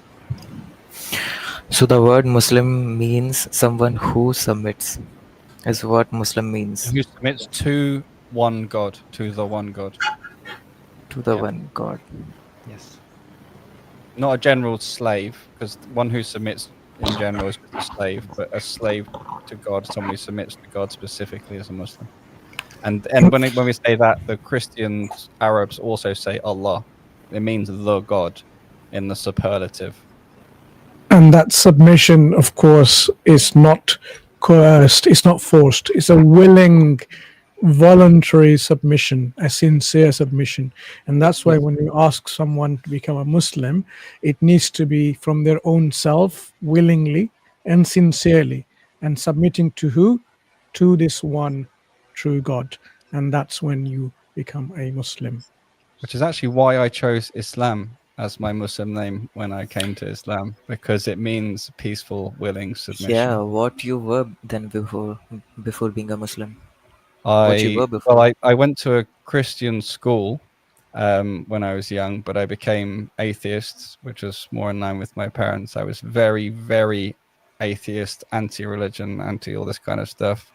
And then I studied theoretical physics with a fellow Muslim colleague in university, and had a lot of debates and discussions, and ended up accepting Islam. And after that, I then found my original birth mother and discovered that I was Jewish, according to the tribal thing. Still got a bit of the lot, but Islam is my chosen religion, alhamdulillah.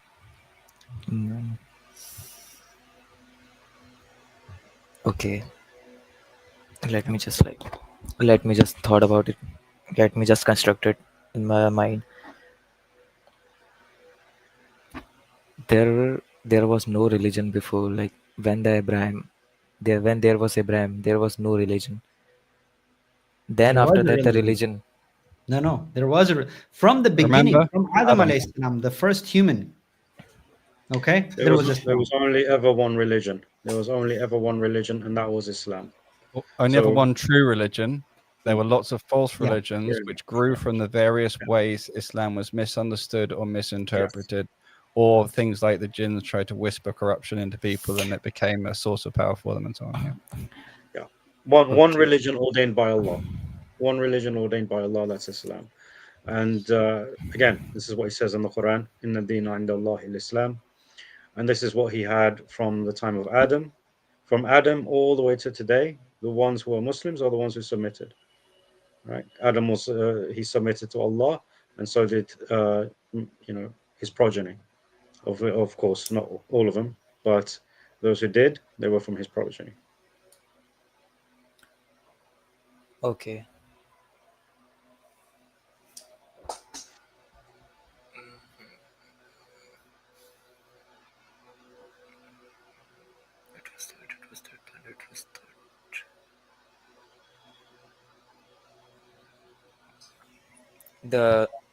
Okay, one question. Prophet came to the Arab land. What was the religion of the Arabs before the Muslim? Like technically Muslim religion. What was the Arabs before? Well, they were pagans. They had their roots actually in Islam. Okay, I got the but whole then story. they became. I read about it. I have heard about it. Okay, I Right, got it. yeah. Just one thing to talk about that one very briefly, because it's really interesting, is all of these did come to a Semitic language group, right? Hebrew, Aramaic, and Arabic. They're all in the same unique language group. That is fascinating. There's no coincidence in that, right? And there is something special about this language group in terms of its ability to preserve meaning, because of the way it works with a root system, and the other meanings are derived from the root using specific structured practically algebraic mechanisms.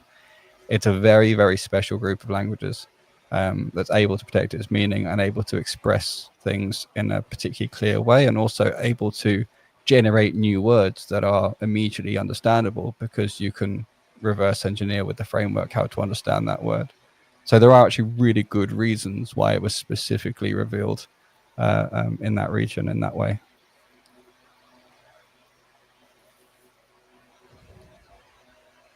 Not saying that's the only reason, but that's one very interesting reason to think of. Although it's not limited to that, because Allah subhanahu wa ta'ala does say to us that He sent to every nation a messenger. But in terms of the line of Ibrahim alayhi salam, yes, it is Ibrahim. Yeah, I mean the ones where we have surviving information about it. Yeah. Yes. Okay. That's kind of what I was saying. The surviving information comes from the ones that were revealed to the languages that are apt to survive meaning, apt to protect meaning because of their Semitic structure. So, question mark. Where are you at now? So, is there any confusion left? Any questions you need to clarify? I am more confused. Where is the confusion? Let me just construct the question. So while you're constructing, let me just briefly join all of this together. What we believe is this: there is only one creator. When this creator created human beings, the first human beings, of course, was in touch with the creator. So the way of life to live is the way of submission to this creator. And that way of life, living this life, submitting to your creator, is known as Islam. The one who does that submission is called a Muslim. So this was your beginning, and this was the only acceptable way of life to God. Human beings, of course, continued from the progeny of the first human being, Adam alayhi salam. People went astray, but God, our creator, is merciful. So He sent reminder again through prophets and messengers, wherever they were, in whichever place they were on this earth, to remind them back that they should only submit to Allah, to this one God alone. Those who submitted were the Muslims. So you have continuously the line of Muslims, and people, those who didn't, they went astray, they were deviated. Some even invented their own way of life on their own religion. Okay, so these will not be successful. They will not be ones who God accept from them. So once we see, when we go around the world, different places why there are different religion, is either people deviated, they went away from that straight path, or they made it themselves a way of living, way of their life, which is another religion. That's why the diversity of different religions are. But ultimately, all places and all times, God sent prophets and messengers to put them on track of the straight path. And that was the message throughout. Islam is not new with Prophet Muhammad sallallahu alaihi wasallam. In fact, he is the last of all those prophets and messengers. That's the difference. He didn't bring anything new in terms of this message of submitting to God alone. Every prophet brought that. This is the essential message of God to human beings, that you worship and submit to God alone. But he was the last, and being the last, of course, there's this guidance which is very complete. It guides you in every aspect of your life, wherever and whatever you want to know in terms of how you should conduct your life here, that makes you reach the next life in the hereafter. So that's where the difference is with the finality of prophethood. Being a final messenger gives a universal guidance for all people at all times. So there should not be a room for confusion, because now we are saying same message was sent throughout human history. People deviated for different reasons. Those who deviated, either they made it a corruption in the religion and made another religion, or they made themselves a religion, a man-made religion. To give you an example, which you and I are familiar with, Sikhism. Sikhism started at a time when, in that area, in the big subcontinent, there were Muslims and there were Hindus. And unfortunately, the Sikh community, they didn't like the treatment that they were having from these two communities. So they invented their own, bit from Hinduism, bit from Islam, and they made their own religion. In fact, their Guru Granth Sahib, the 10th Guru, if you study it, it's composed even by some Sufi mystic Muslims. Yeah. Yeah. So it's all there. This is what a typical example of a man-made religion is, as a reactionary to certain religious concepts they were not happy with from Islam and from Hinduism. So Islam, as we have explained so far, is a complete way of life of submitting yourself, your will, to the will of this one true creator. And that has always been the case. It's not a new invitation, a new religion. It's the same way of life that is acceptable to God. Yemeni, Fawad, I.Hakim, they just explained in detail of what that is. One question. That's the same thing that Hinduism also says, that it is the oldest religion. Okay, I totally understand your point of view. What's your point of view on that, and how do Sure. you reject that? Exactly. Good question. So it's claimed to be an oldest religion, but it's not necessarily true. But just because someone claims it, right? You don't have any archaeological, historical evidence to claim that, because we are looking at a human species all around the world in different places, in Mesopotamia, in Arcadia, Ugarit, in Babylon, and we have there in the Far East, and we have there in other places But in Mansur, the West. but Listen, what I'm saying is, in Hinduism, yeah, if you think about what happened in Hinduism, it went through several phases of transition. Okay, if you go historically, go by the oldest available historical narratives we have, it's all about giving homage and gratitude and thanks to nature. The Veda themselves are clear demonstrations of what I'm talking about in terms of how many Vedic gods are mentioned in the Veda, in Rig Veda, for example. But the problem is, these Vedas themselves, the authors, are not very clear in terms of what they are presenting.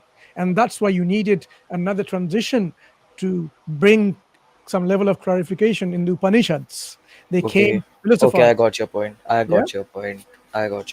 There There's are actually multiple gods. one really critical stage here, which is the invasion by the British Empire, because Hinduism as one word or one religion just wasn't the case until then. Yeah, it was given by the West.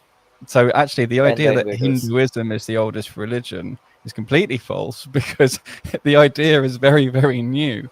What you have is a basket or a category of belief systems that are... Can you just hold a second? interwoven. Yeah. Yeah, he will come to us in a few seconds, inshallah. Yeah. Yeah. We have some guests waiting, so really appreciate for the guest who's waiting on the back stage. Please bear with us. We're trying to navigate a journey to the truth, inshallah, and if that's something that it's helpful towards you, that's good. If you have other questions, we will take your questions later on, inshallah. Yeah, I wondered why he did it all in caps lock, and now I know it was one big question mark we got to work through. So it deserves being caps. But they're good questions, fair questions, and interesting, learning opportunity or teaching opportunity, teachable moments to go through and answer them. Yeah. Often it's quite difficult coming from a Sanatan perspective. When you are born and brought up in a Hindu family, the cultural upbringing is something that molds you, your belief system, whether you are actually, religious yourself or not. You attach to it. Your attachment is quite strong. This is a cultural attachment. And to bring away from the cultural attachment to an intellectual attachment only is not easy. Yeah. Liberation is often a difficult struggle. Yeah. Absolutely.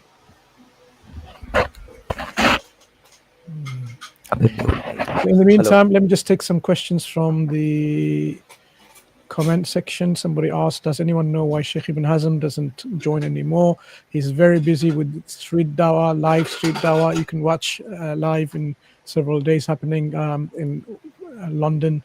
So he's there with Ali Dawah and others. MashaAllah, very productive place there. I miss him too, bro.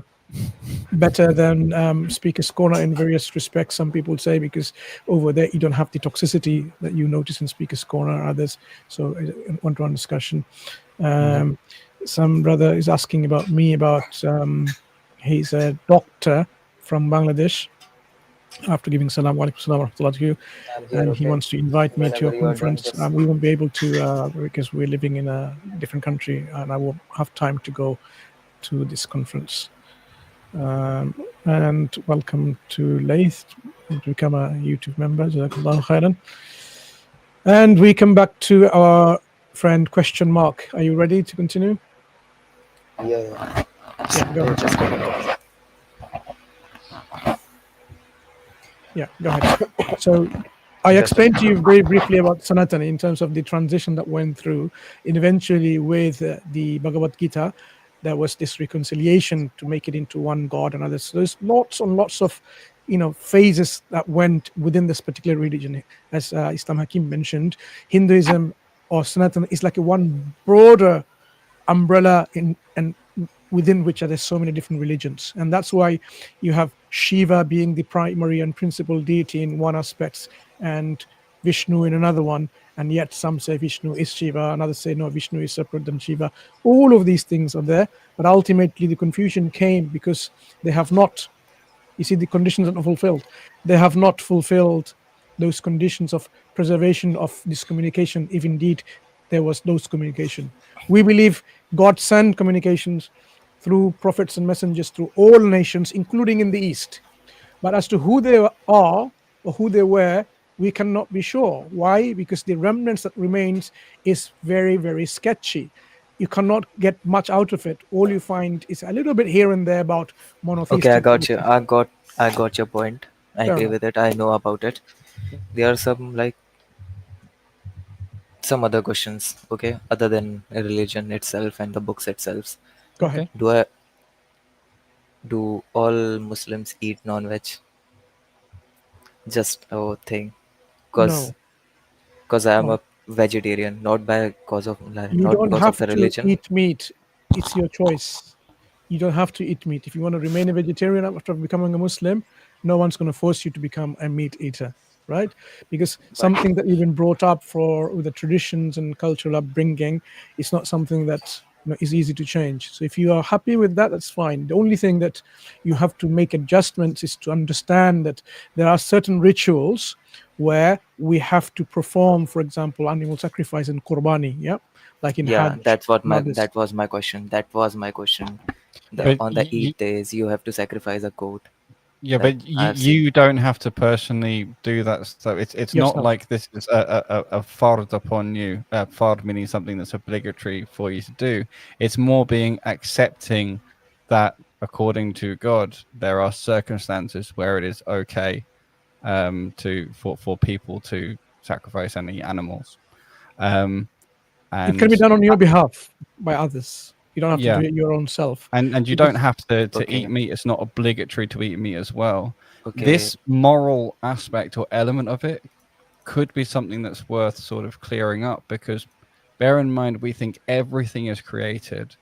And I think we as human beings tend to have more empathy with things that are more similar to us.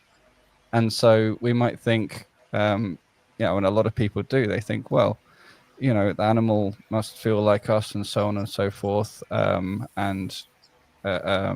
then not think the same about, even mushrooms and vegetables and things like that. Like everything has a different kind of life force, kind of essence of life, everything that's alive in it.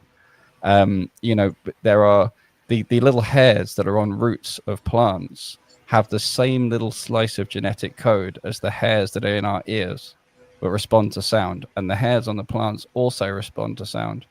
And if you play different frequencies of sounds, the roots will grow towards or away from them. If you have a network of mushrooms, a fungal network, the way it exchanges chemicals is very, very much like our brains, especially on a large scale. And they, in many senses, figure stuff out. They also react to stimuli and so on. So it actually becomes not so straightforward to try and say this thing is conscious and has sensation and that thing doesn't. And in our framework, basically Allah has everything has a life. Even there's an interesting hadith where the Prophet ﷺ says that a broken branch placed over a grave, the green leaves from it can make tasbih for Allah until they turn brown. So even the leaves of trees are in a sense still worshipping God. They're still, so they have that type of consciousness or thing. So if Allah willing, you do start to embrace Islam and this way of thinking, you might end up thinking very differently about this whole thing to do with what I should and shouldn't eat and the moral status around it. But you're not obligated to eat meat to be a Muslim. No.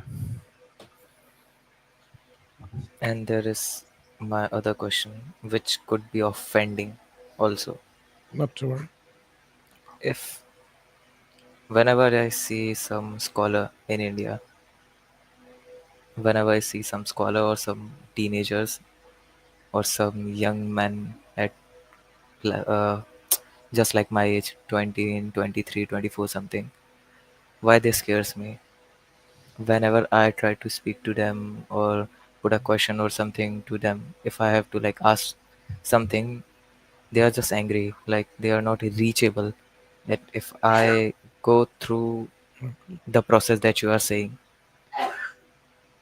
I don't know how to will I like go, like I don't know how to say it. I don't know how will I execute I all think other I stuff. think I get what you're saying. I mean, may Allah forgive them for getting angry at questions, because again, right, Islam's perfect doesn't mean Muslims are perfect. Everyone, like I said, everyone makes sins. Everyone has different problems. They should be very patient with all of your questions, and they should be very patient with you. That's like a key thing that you would expect.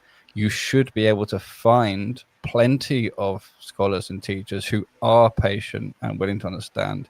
I think you'll find we've been quite patient and interested to answer your questions, and we haven't been getting angry at you. And I'm sure you should be able to find Muslims of that nature around you as Yeah, well. and that's the question.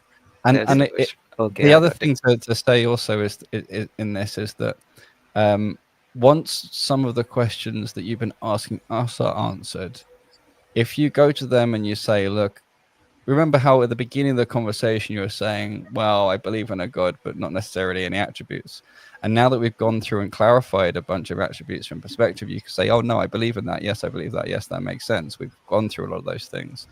And so now maybe if you come with this mindset and framework to even the same people, the same scholars or the same 20-year-olds or whatever, you might find that they now are reacting to you very differently, because they might not view They you as being hostile. they They might don't now. even want to listen.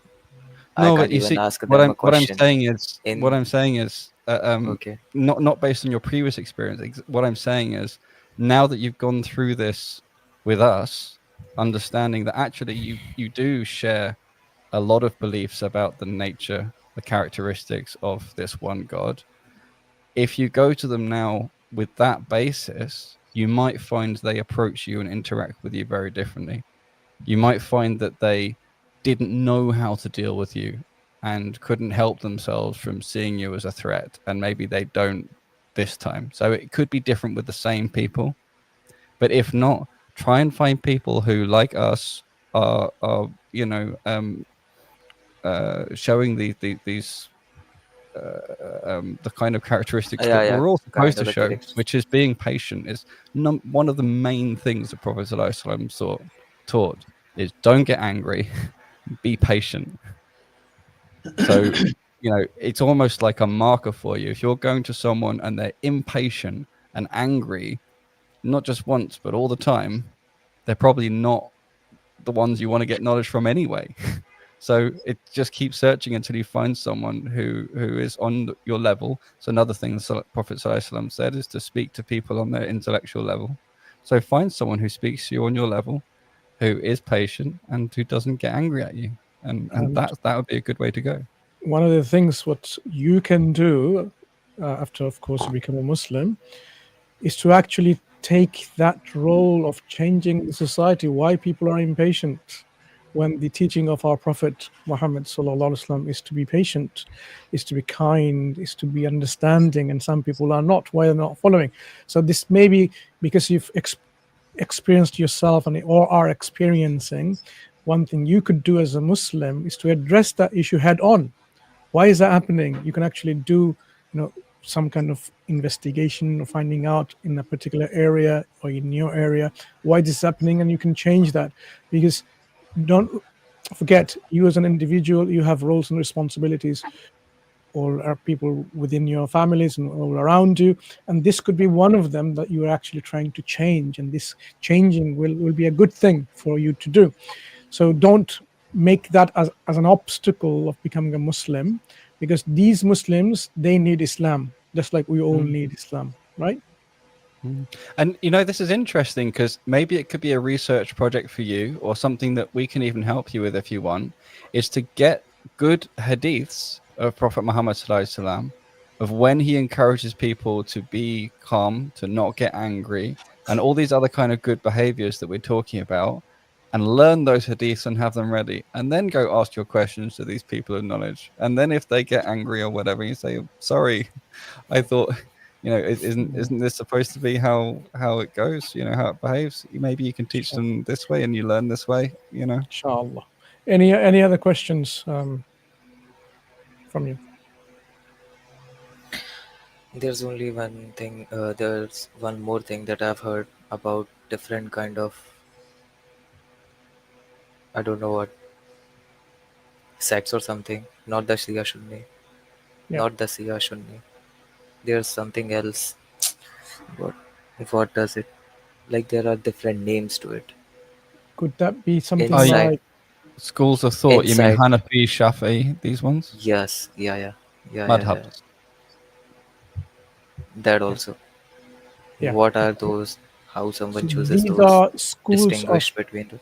These are schools of jurisprudence, yeah, in which how the law, the Islamic law, can be derived in terms of what is allowed, what is not allowed, what is permissible, what is acceptable, what is not acceptable, what is liked, what is disliked. There are 5 categories of human actions, from obligatory to forbidden, allowed, and something that's encouraged or discouraged. These are 5 categories. So they derive these laws from the Quran and, of course, the teaching of the Prophet Muhammad sallallahu alaihi wasallam. And how they derive this based on their principles, or usul it's known as, and that's why slight differences arise.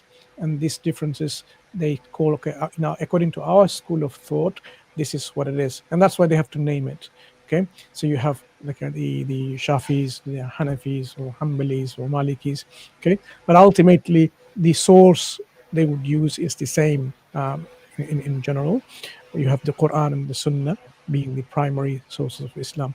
So that's not fundamental at a stage when you are as a new Muslim, because you would follow, for example, a school of thought of how you perform your actions based on the people, the imams, the scholars around you there who will teach you this religion. Once you are at a stage where you become yourself very proficient in Islam, able to read the primary text and understand it, and then to a position after studying, you can make this derivation, istikhraj, you can make, doing this istinbat, you can derive laws yourself, then you can have your own madhab, your own particular group, right? There's no problem. This is in theory, logically.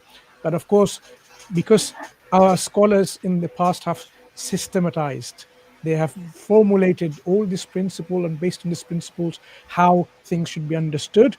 That's why it is considered sufficient to follow any of these four. You don't have to invent anymore, because they've gone through rigorous, over generations, one after the other, in terms of developing, fine-tuning, refining, modifying, based on all the available evidence, and that's where they are.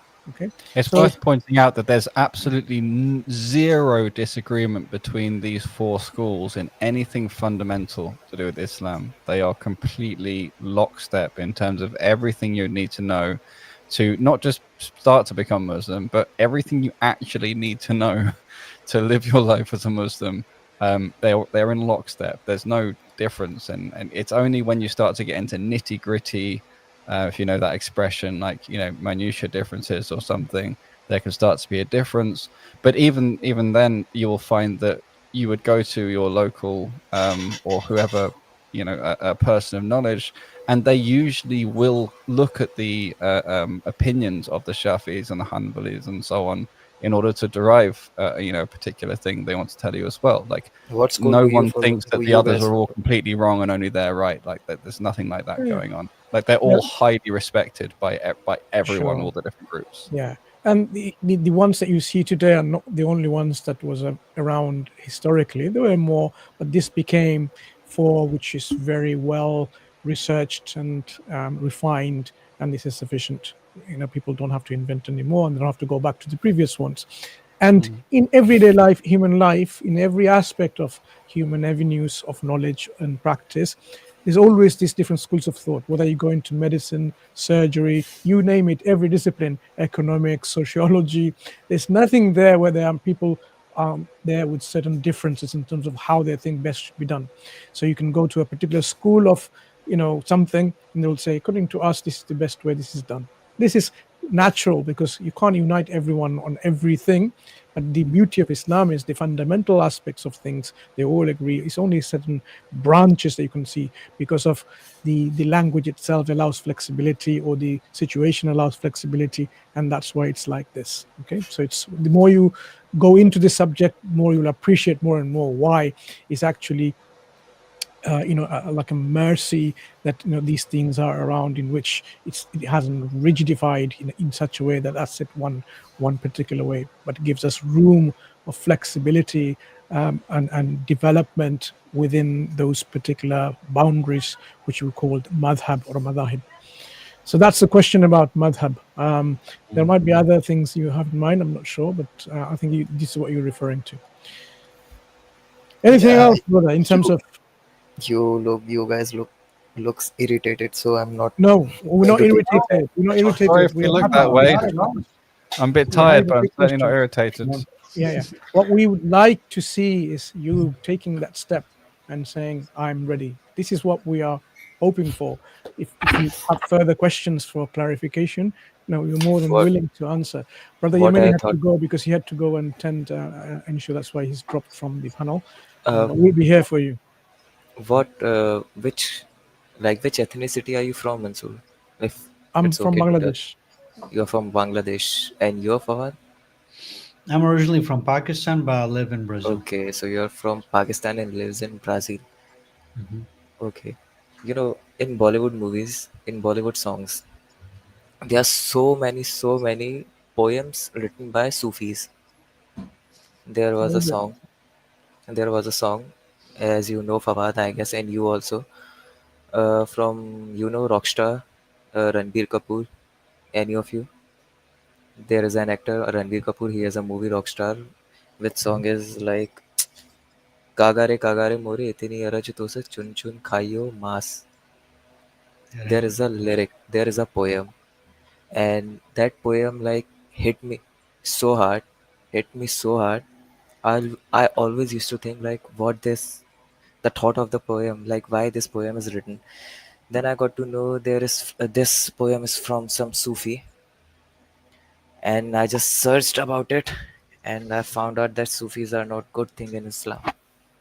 Well, careful with the understanding of what Sufi means. It's a very, very misunderstood term. There's like a group of people who have that label as if it's like a noun, but Sufi is really kind of like a science almost. It's not. Science. Yeah, it's been described as that before by a lot of It's ulama. tasawwuf, what's known Tasawwuf. as the I like discipline of that. tasawwuf. So practitioners who practice tasawwuf, they're labeled as Sufi. But what Brother I.Hakim, I think, is trying to say is this: tasawwuf is your self purification, tazkiyatun nafs, as known as technically. So how do you purify your heart? Things like envy and greed and hatred, they're not physical things. They're something of your heart, what you hold inside, right? In terms of jealousy, these things are not good things. Hating someone just because they are I agree. white or black. So That tasawwuf is a discipline in which it trains your heart to purify it. Okay, so Islam has that particular aspect of training and teaching. Everyone does that, but certain people go into so extreme and then invent strange ways of purifying their heart and gathering together and formulating a particular way of singing, dancing, and that's how they deviate, and they make themselves like a new particular religion itself, right?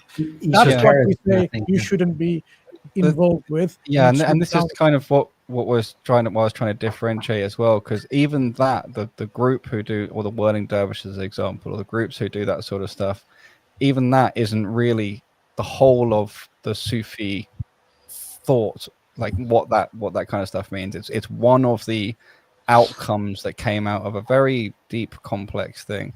Like it's not to say that everything about anything to do with Sufism is wrong. That's not necessarily the case. This is a complicated, nuanced topic you're getting into. I think you'd need to learn a lot more about these fundamentals and these four schools of thought and how the fiqh, as they're called, the jurisprudence works, and then sort of there's other schools of thought that people follow in different kind of scholarly and how ways to do that. of going about things. So there's a whole progression there. We don't.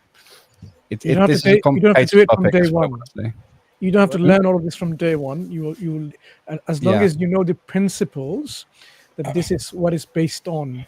So all these Sufis that we are talking about, they went into this total avoidance of this world and try to dissociate themselves and go into spirituality. That's what, why they're looked at differently. But for us, you don't neglect this world.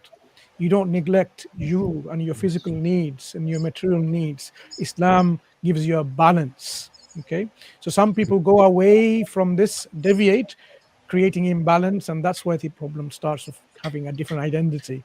What we are calling you to is Islam, which is what the Prophet brought and his first 3 generations accepted and practiced, because these were the people who witnessed the Prophet Muhammad sallallahu alaihi wasallam, and they lived with him and they learned from him and practiced all the best guidance that he brought.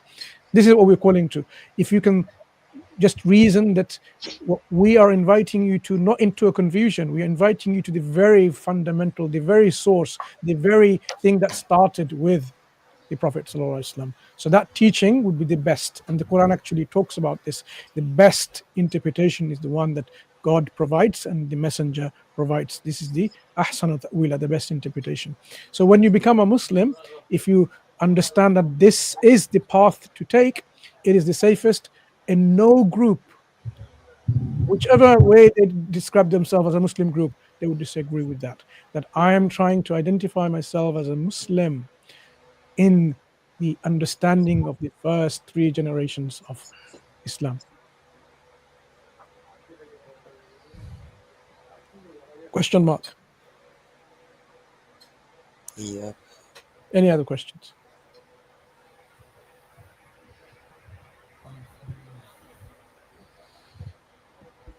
Brother, it seems like everything we have told you so far, it makes sense to you, right? Resonated with you. So why don't you take your shahada? Why don't you become a Muslim? It's way tougher than you can think. It's a whole different process. It's a whole different identity. It's a whole different things that one has to do after that. Yeah.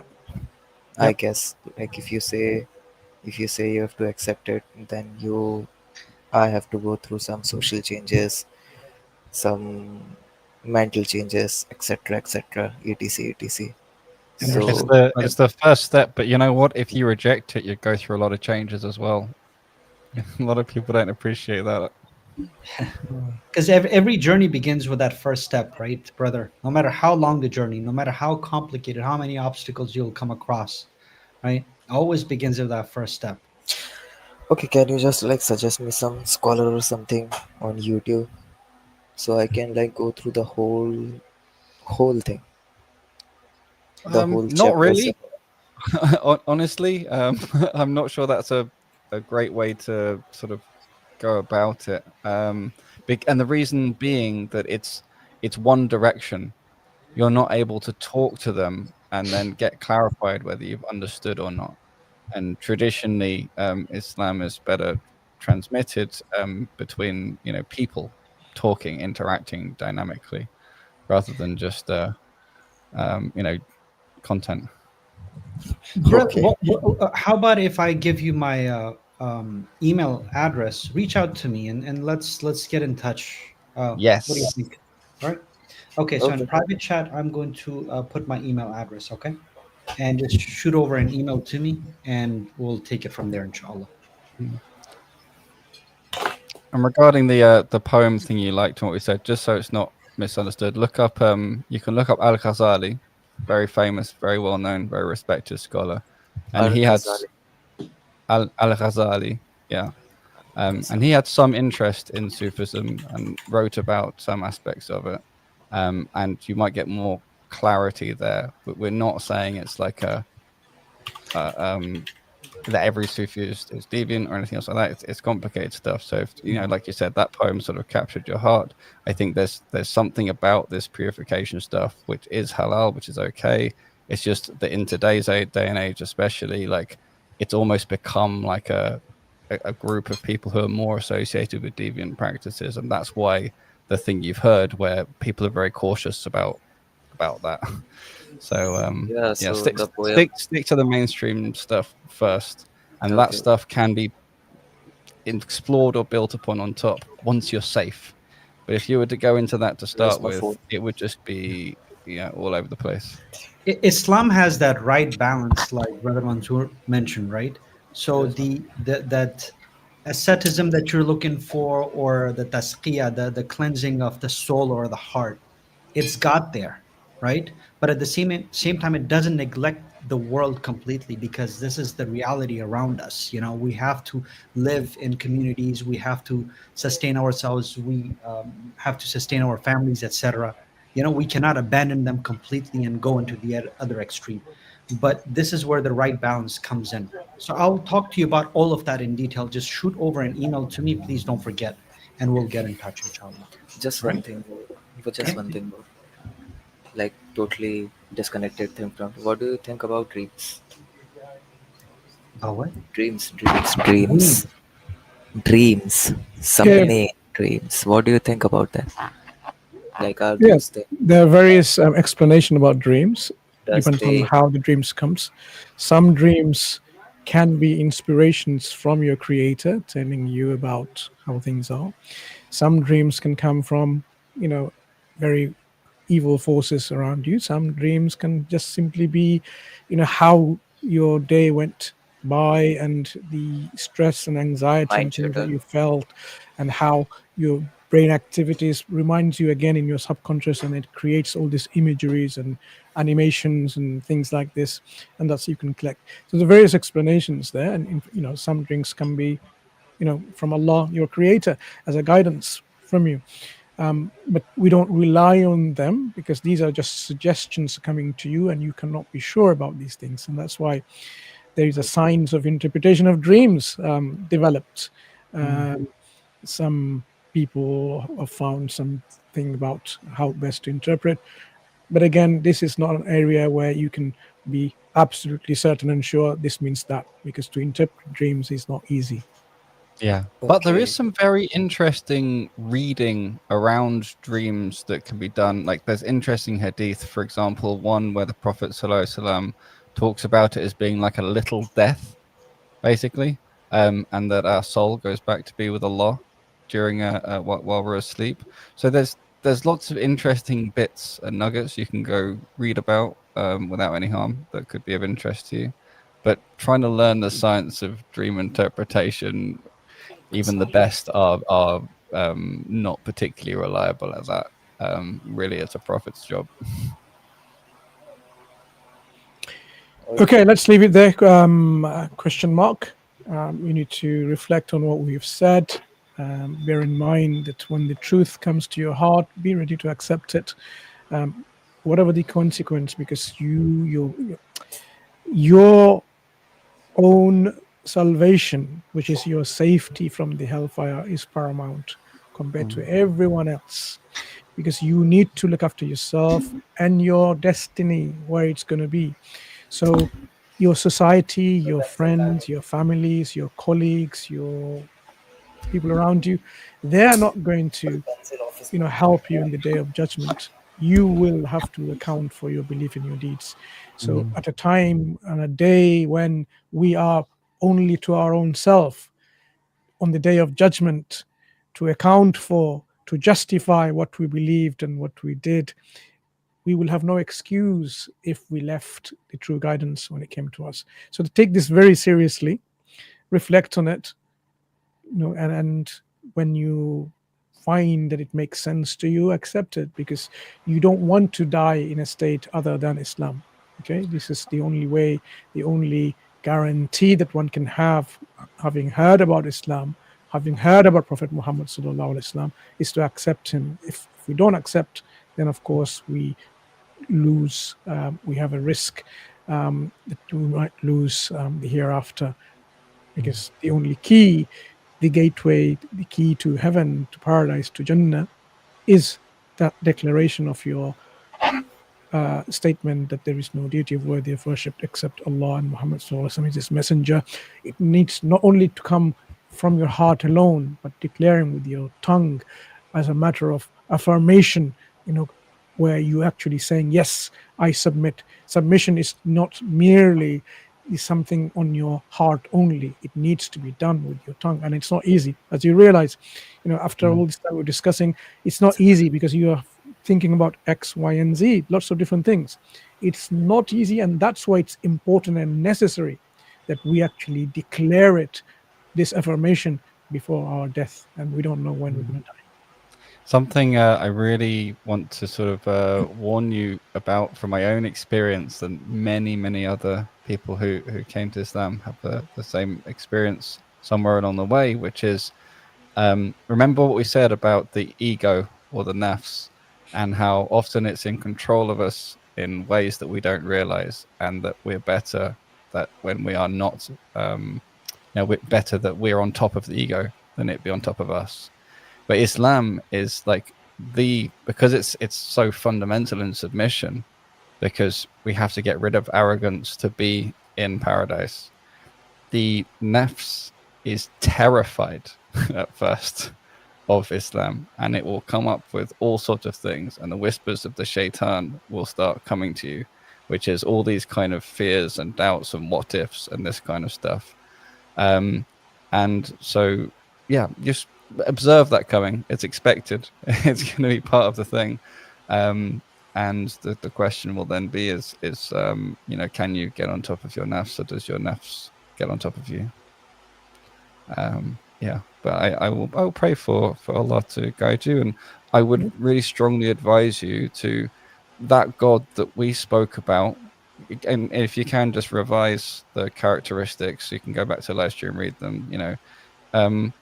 Reach out to him internally with your heart, or openly with your tongue, if you can, however you feel comfortable, in any language you like, and just reach out to the one who created me, the most merciful, the one who is the source of all the goodness I have, the one with all the knowledge, whichever of the names and attributes. Reach out and ask, help me, guide me, make me better, and take it from there.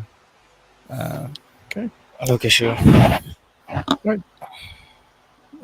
Be well, keep sincere, and Yes, hope same to to you. hear from you. Don't forget to reach out to Brother Fawad, and we shall hear from you soon, inshallah. Okay, take care. Yeah, sure. Take care. Okay, Jazakumullah khairan, all of you, for a very interesting discussion that we had with question mark. May Allah open his hearts and give him the guidance, as he seems very sincere, inshallah. Very good guest that we had. We don't seem to have any guests on the back stage.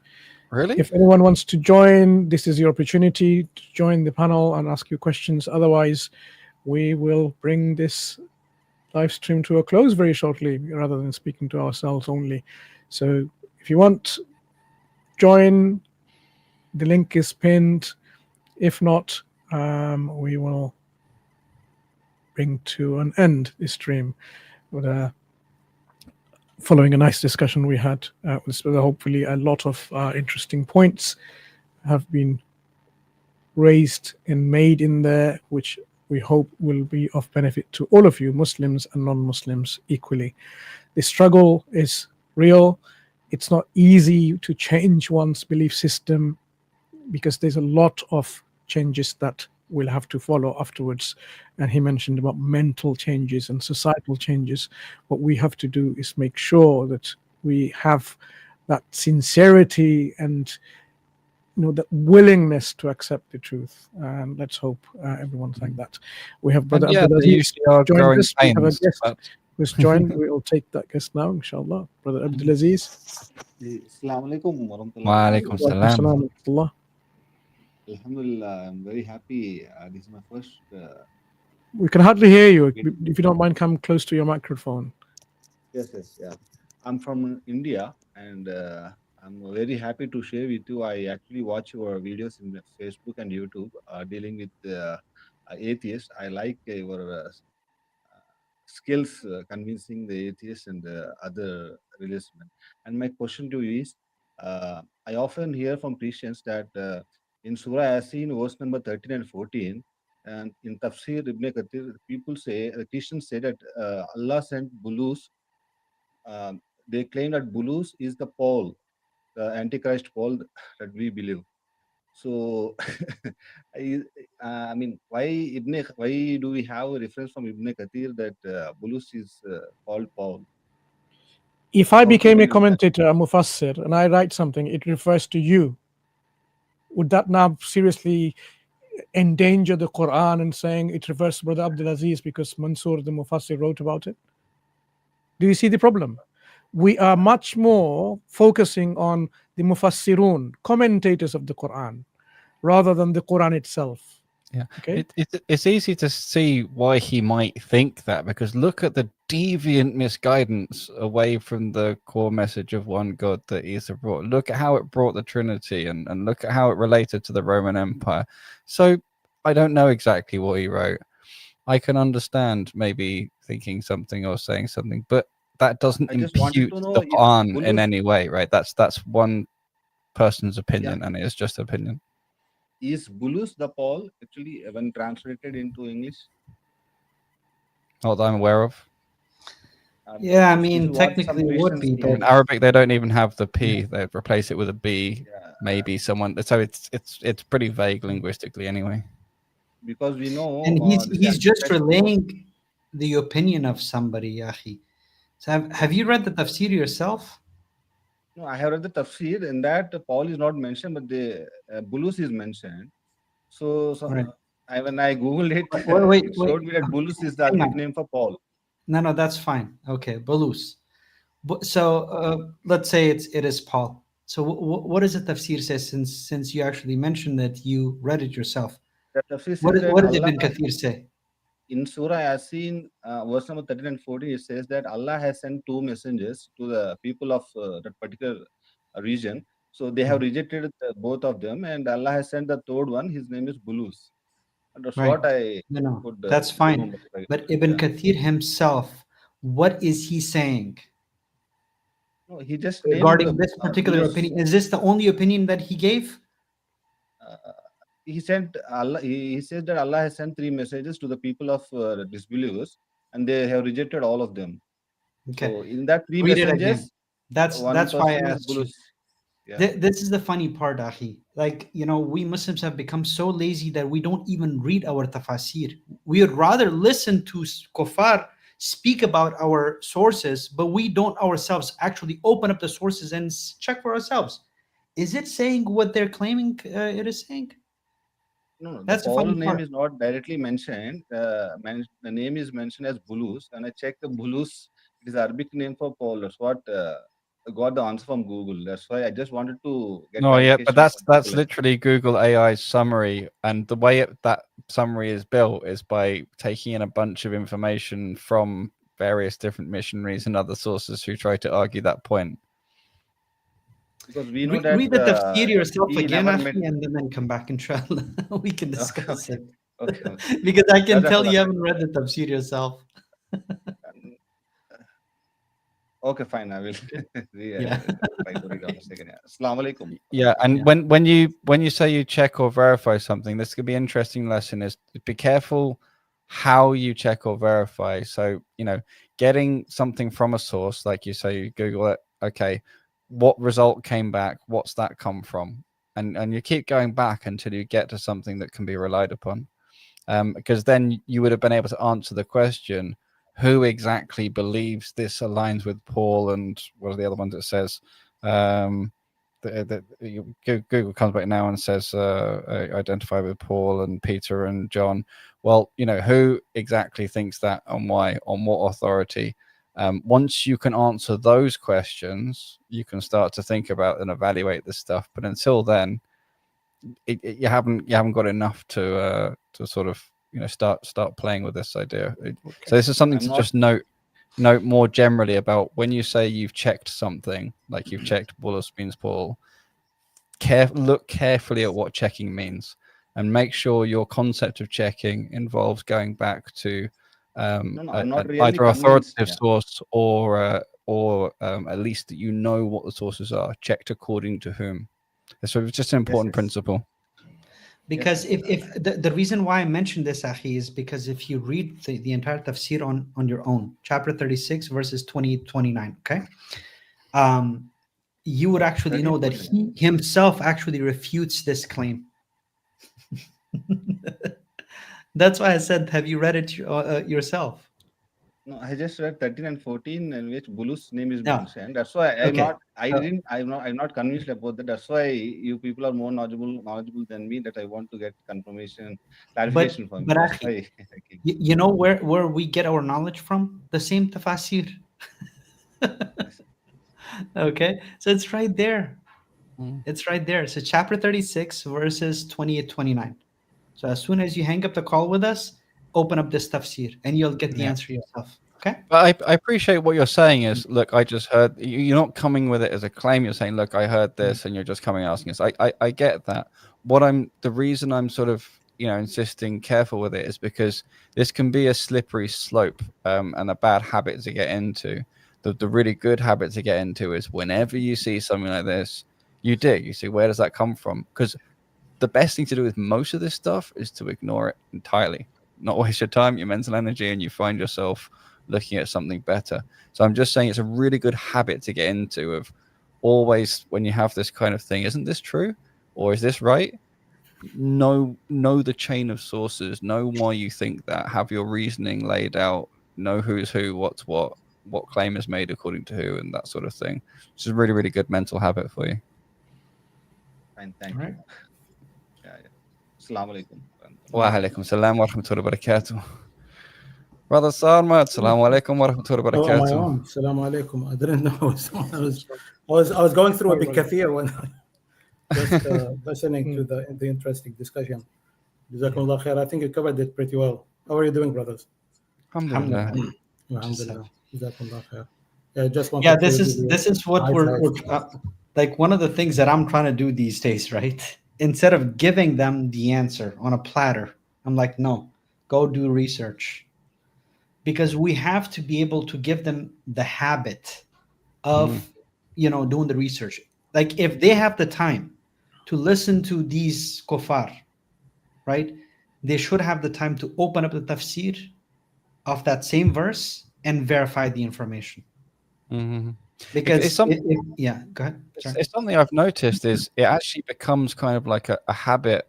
Some people seem to have it really bad, where they're locked in the cycle of generate a doubt, and then getting that doubt answered sort of gives a dopamine hit, and then it becomes like an addiction cycle, and it becomes like a really toxic, like unhealthy behavior that people can get addicted to. And that's why I said it could be a slippery slope. You start with, oh, I wonder if that, let's get the answer, and oh, that was nice, I'll have another wonder and get another answer, and all of a sudden it can really escalate and become really unhealthy and rob you of the opportunity of developing your own skills of protecting yourself and doing the research yourself. So it really is, I think sometimes you need to jump in and give someone some answers and help them along because they're in a bad situation. But it's like sometimes you give people a drug in a short term, but you would never have them on it as a long-term management plan. And I'm sure Samad can give a better analogy in that field.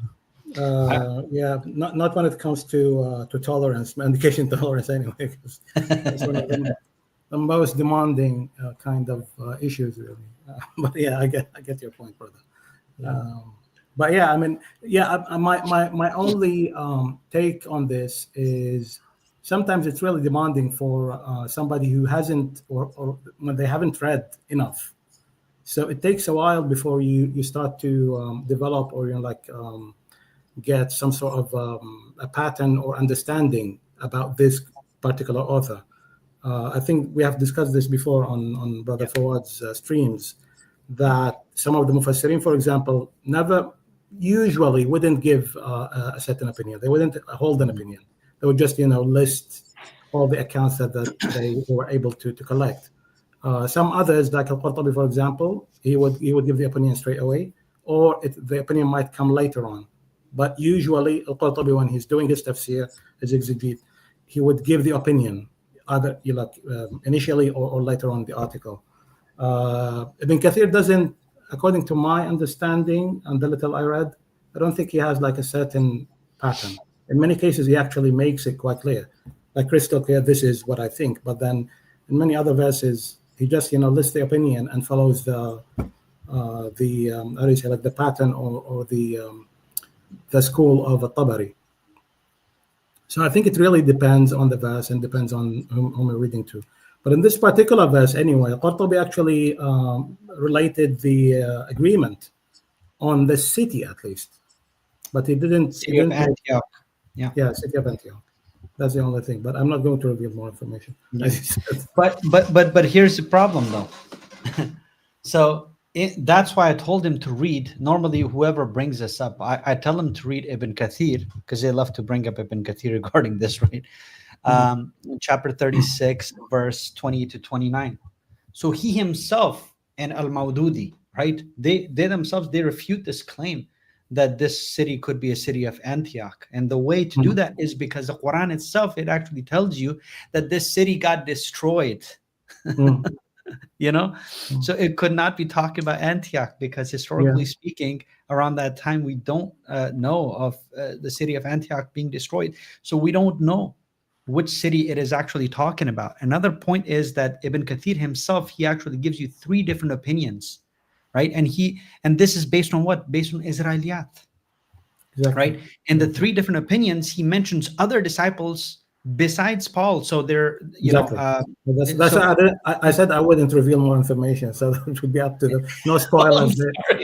They might be like grow an interest and then go and look for themselves. But, this is for other people, just in case, because a lot of lazy people out there. But you didn't say spoiler alert. Yeah, I didn't say spoiler alert. Sorry. Yeah. You broke your own rule for it, so but I think one of the most important things actually is to understand, as you said, how to prioritize these accounts. So first of all, sometimes, and I think we have had like back and forth on this in many occasions, but in many times you have like a certain qawl of tabi'i, for example, that later scholars wouldn't even agree on. Like they say that's his own opinion. Even though even though in certain situations you wouldn't have other opposing opinions from tabi'in, but this particular tabi'i making a strange claim about a certain thing, they don't accept it. I mean, it's not that straightforward or black and white. Sometimes you have to understand whom you're reading to again, and how to And when it comes to tafsir, I think the most important thing to keep in mind, as you said, is how to prioritize your understanding. I mean, if I have a certain verse that could be explained by another verse in the Quran, like an ambiguous that could be explained by a muhkam, why would I want to go to consult tafsir? Even though they might relate in many times in like a certain, and they would say like this is a strange opinion of whomever. I mean, it doesn't really matter. But we have always to go back to the fundamentals, which is Quran first, Hadith of the Prophet ﷺ, agreement of scholars, or at least consensus of scholars, and then you could always have like individual opinions of scholars, as you highlighted. That's Ibn Kathir said that it could be Ibn Kathir's opinion. So it's not authority all the time. Another thing that I want to clarify that I don't know if it's mentioned in the tafsir or not, because it's been a while since I actually read it. But there's another doubt that they try to throw in, that in the verse, I think it's 36:14, that it says like in the translation, it says messenger, right? So they're like, oh, there you go, he is a messenger, messenger of God, he's a Rasul, But as you know, in Arabic, Mursalun, it could be translated as somebody that's sent, and Rasul is a messenger with a specific divine mission. So they also try to equivocate between these two terms, because unfortunately in English is a very limited language, but because we have a clear hadith where the Prophet ﷺ himself said that there's no Rasul there's no prophets between him and Isa alayhi salam. Yeah. So that rules out Paul or anybody for that matter being a messenger. So that's another thing that they always and it's real important, as you said to highlight the language, because it says we were sent. I mean, mursal is basically an object noun of what we say. Object noun, we say, like when you say this is complete, we say in English it's done, which is the past tense of the verb to do, and then you take an adjective, you derive an adjective out of it. This is by extension the exact same thing happening here in Arabic. So mursal is basically an object noun, what we say in Arabic, from the verb itself, which is arsala, to send. But it doesn't mean a messenger in that sense. Absolutely not, because a messenger is Rasul, and it's different. But then sometimes you have also to consult the context, because the context is always the key. Like you have sometimes a shared word that doesn't carry any theological meaning. It just means that it's part of the context of speech. Absolutely. Can you check, Akhi, what is the word used over there? Is it mursalun, or is it something else for the messengers? Inna ilaykum la mursalun. 14, 16. Yeah, 36:14, or is it 16? One of those. 16, the one I have here. And we're talking Yasin. Yes, Yasin. Yeah. Yasin 16. قالوا ربنا يعلم إنا إليكم لمرسلون. Okay. Yeah. So because it's not Rusul. Yeah, it's not Rusul. It's Rusul. But by extension, translation.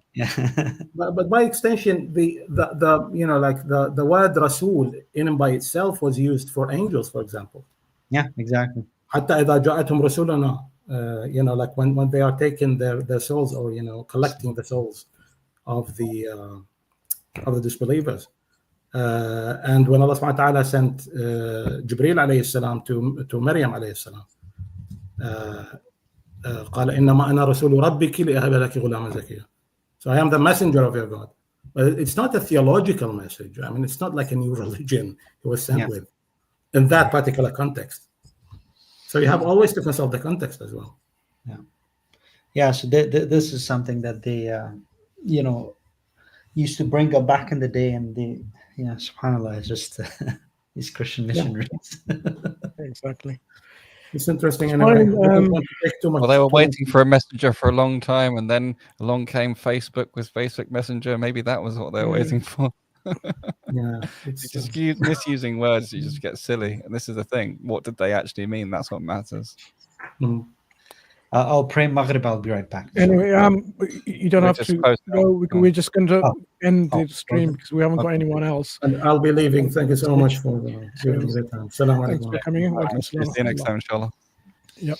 So we will end the stream early today due to lack of our guests joining, but hopefully this stream has been beneficial to people, inshallah ta'ala.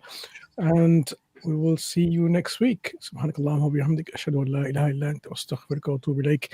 Assalamu alaikum wa rahmatullahi wa barakatuh. Wa alaikum assalam wa rahmatullahi wa barakatuh. Allahumma ameen.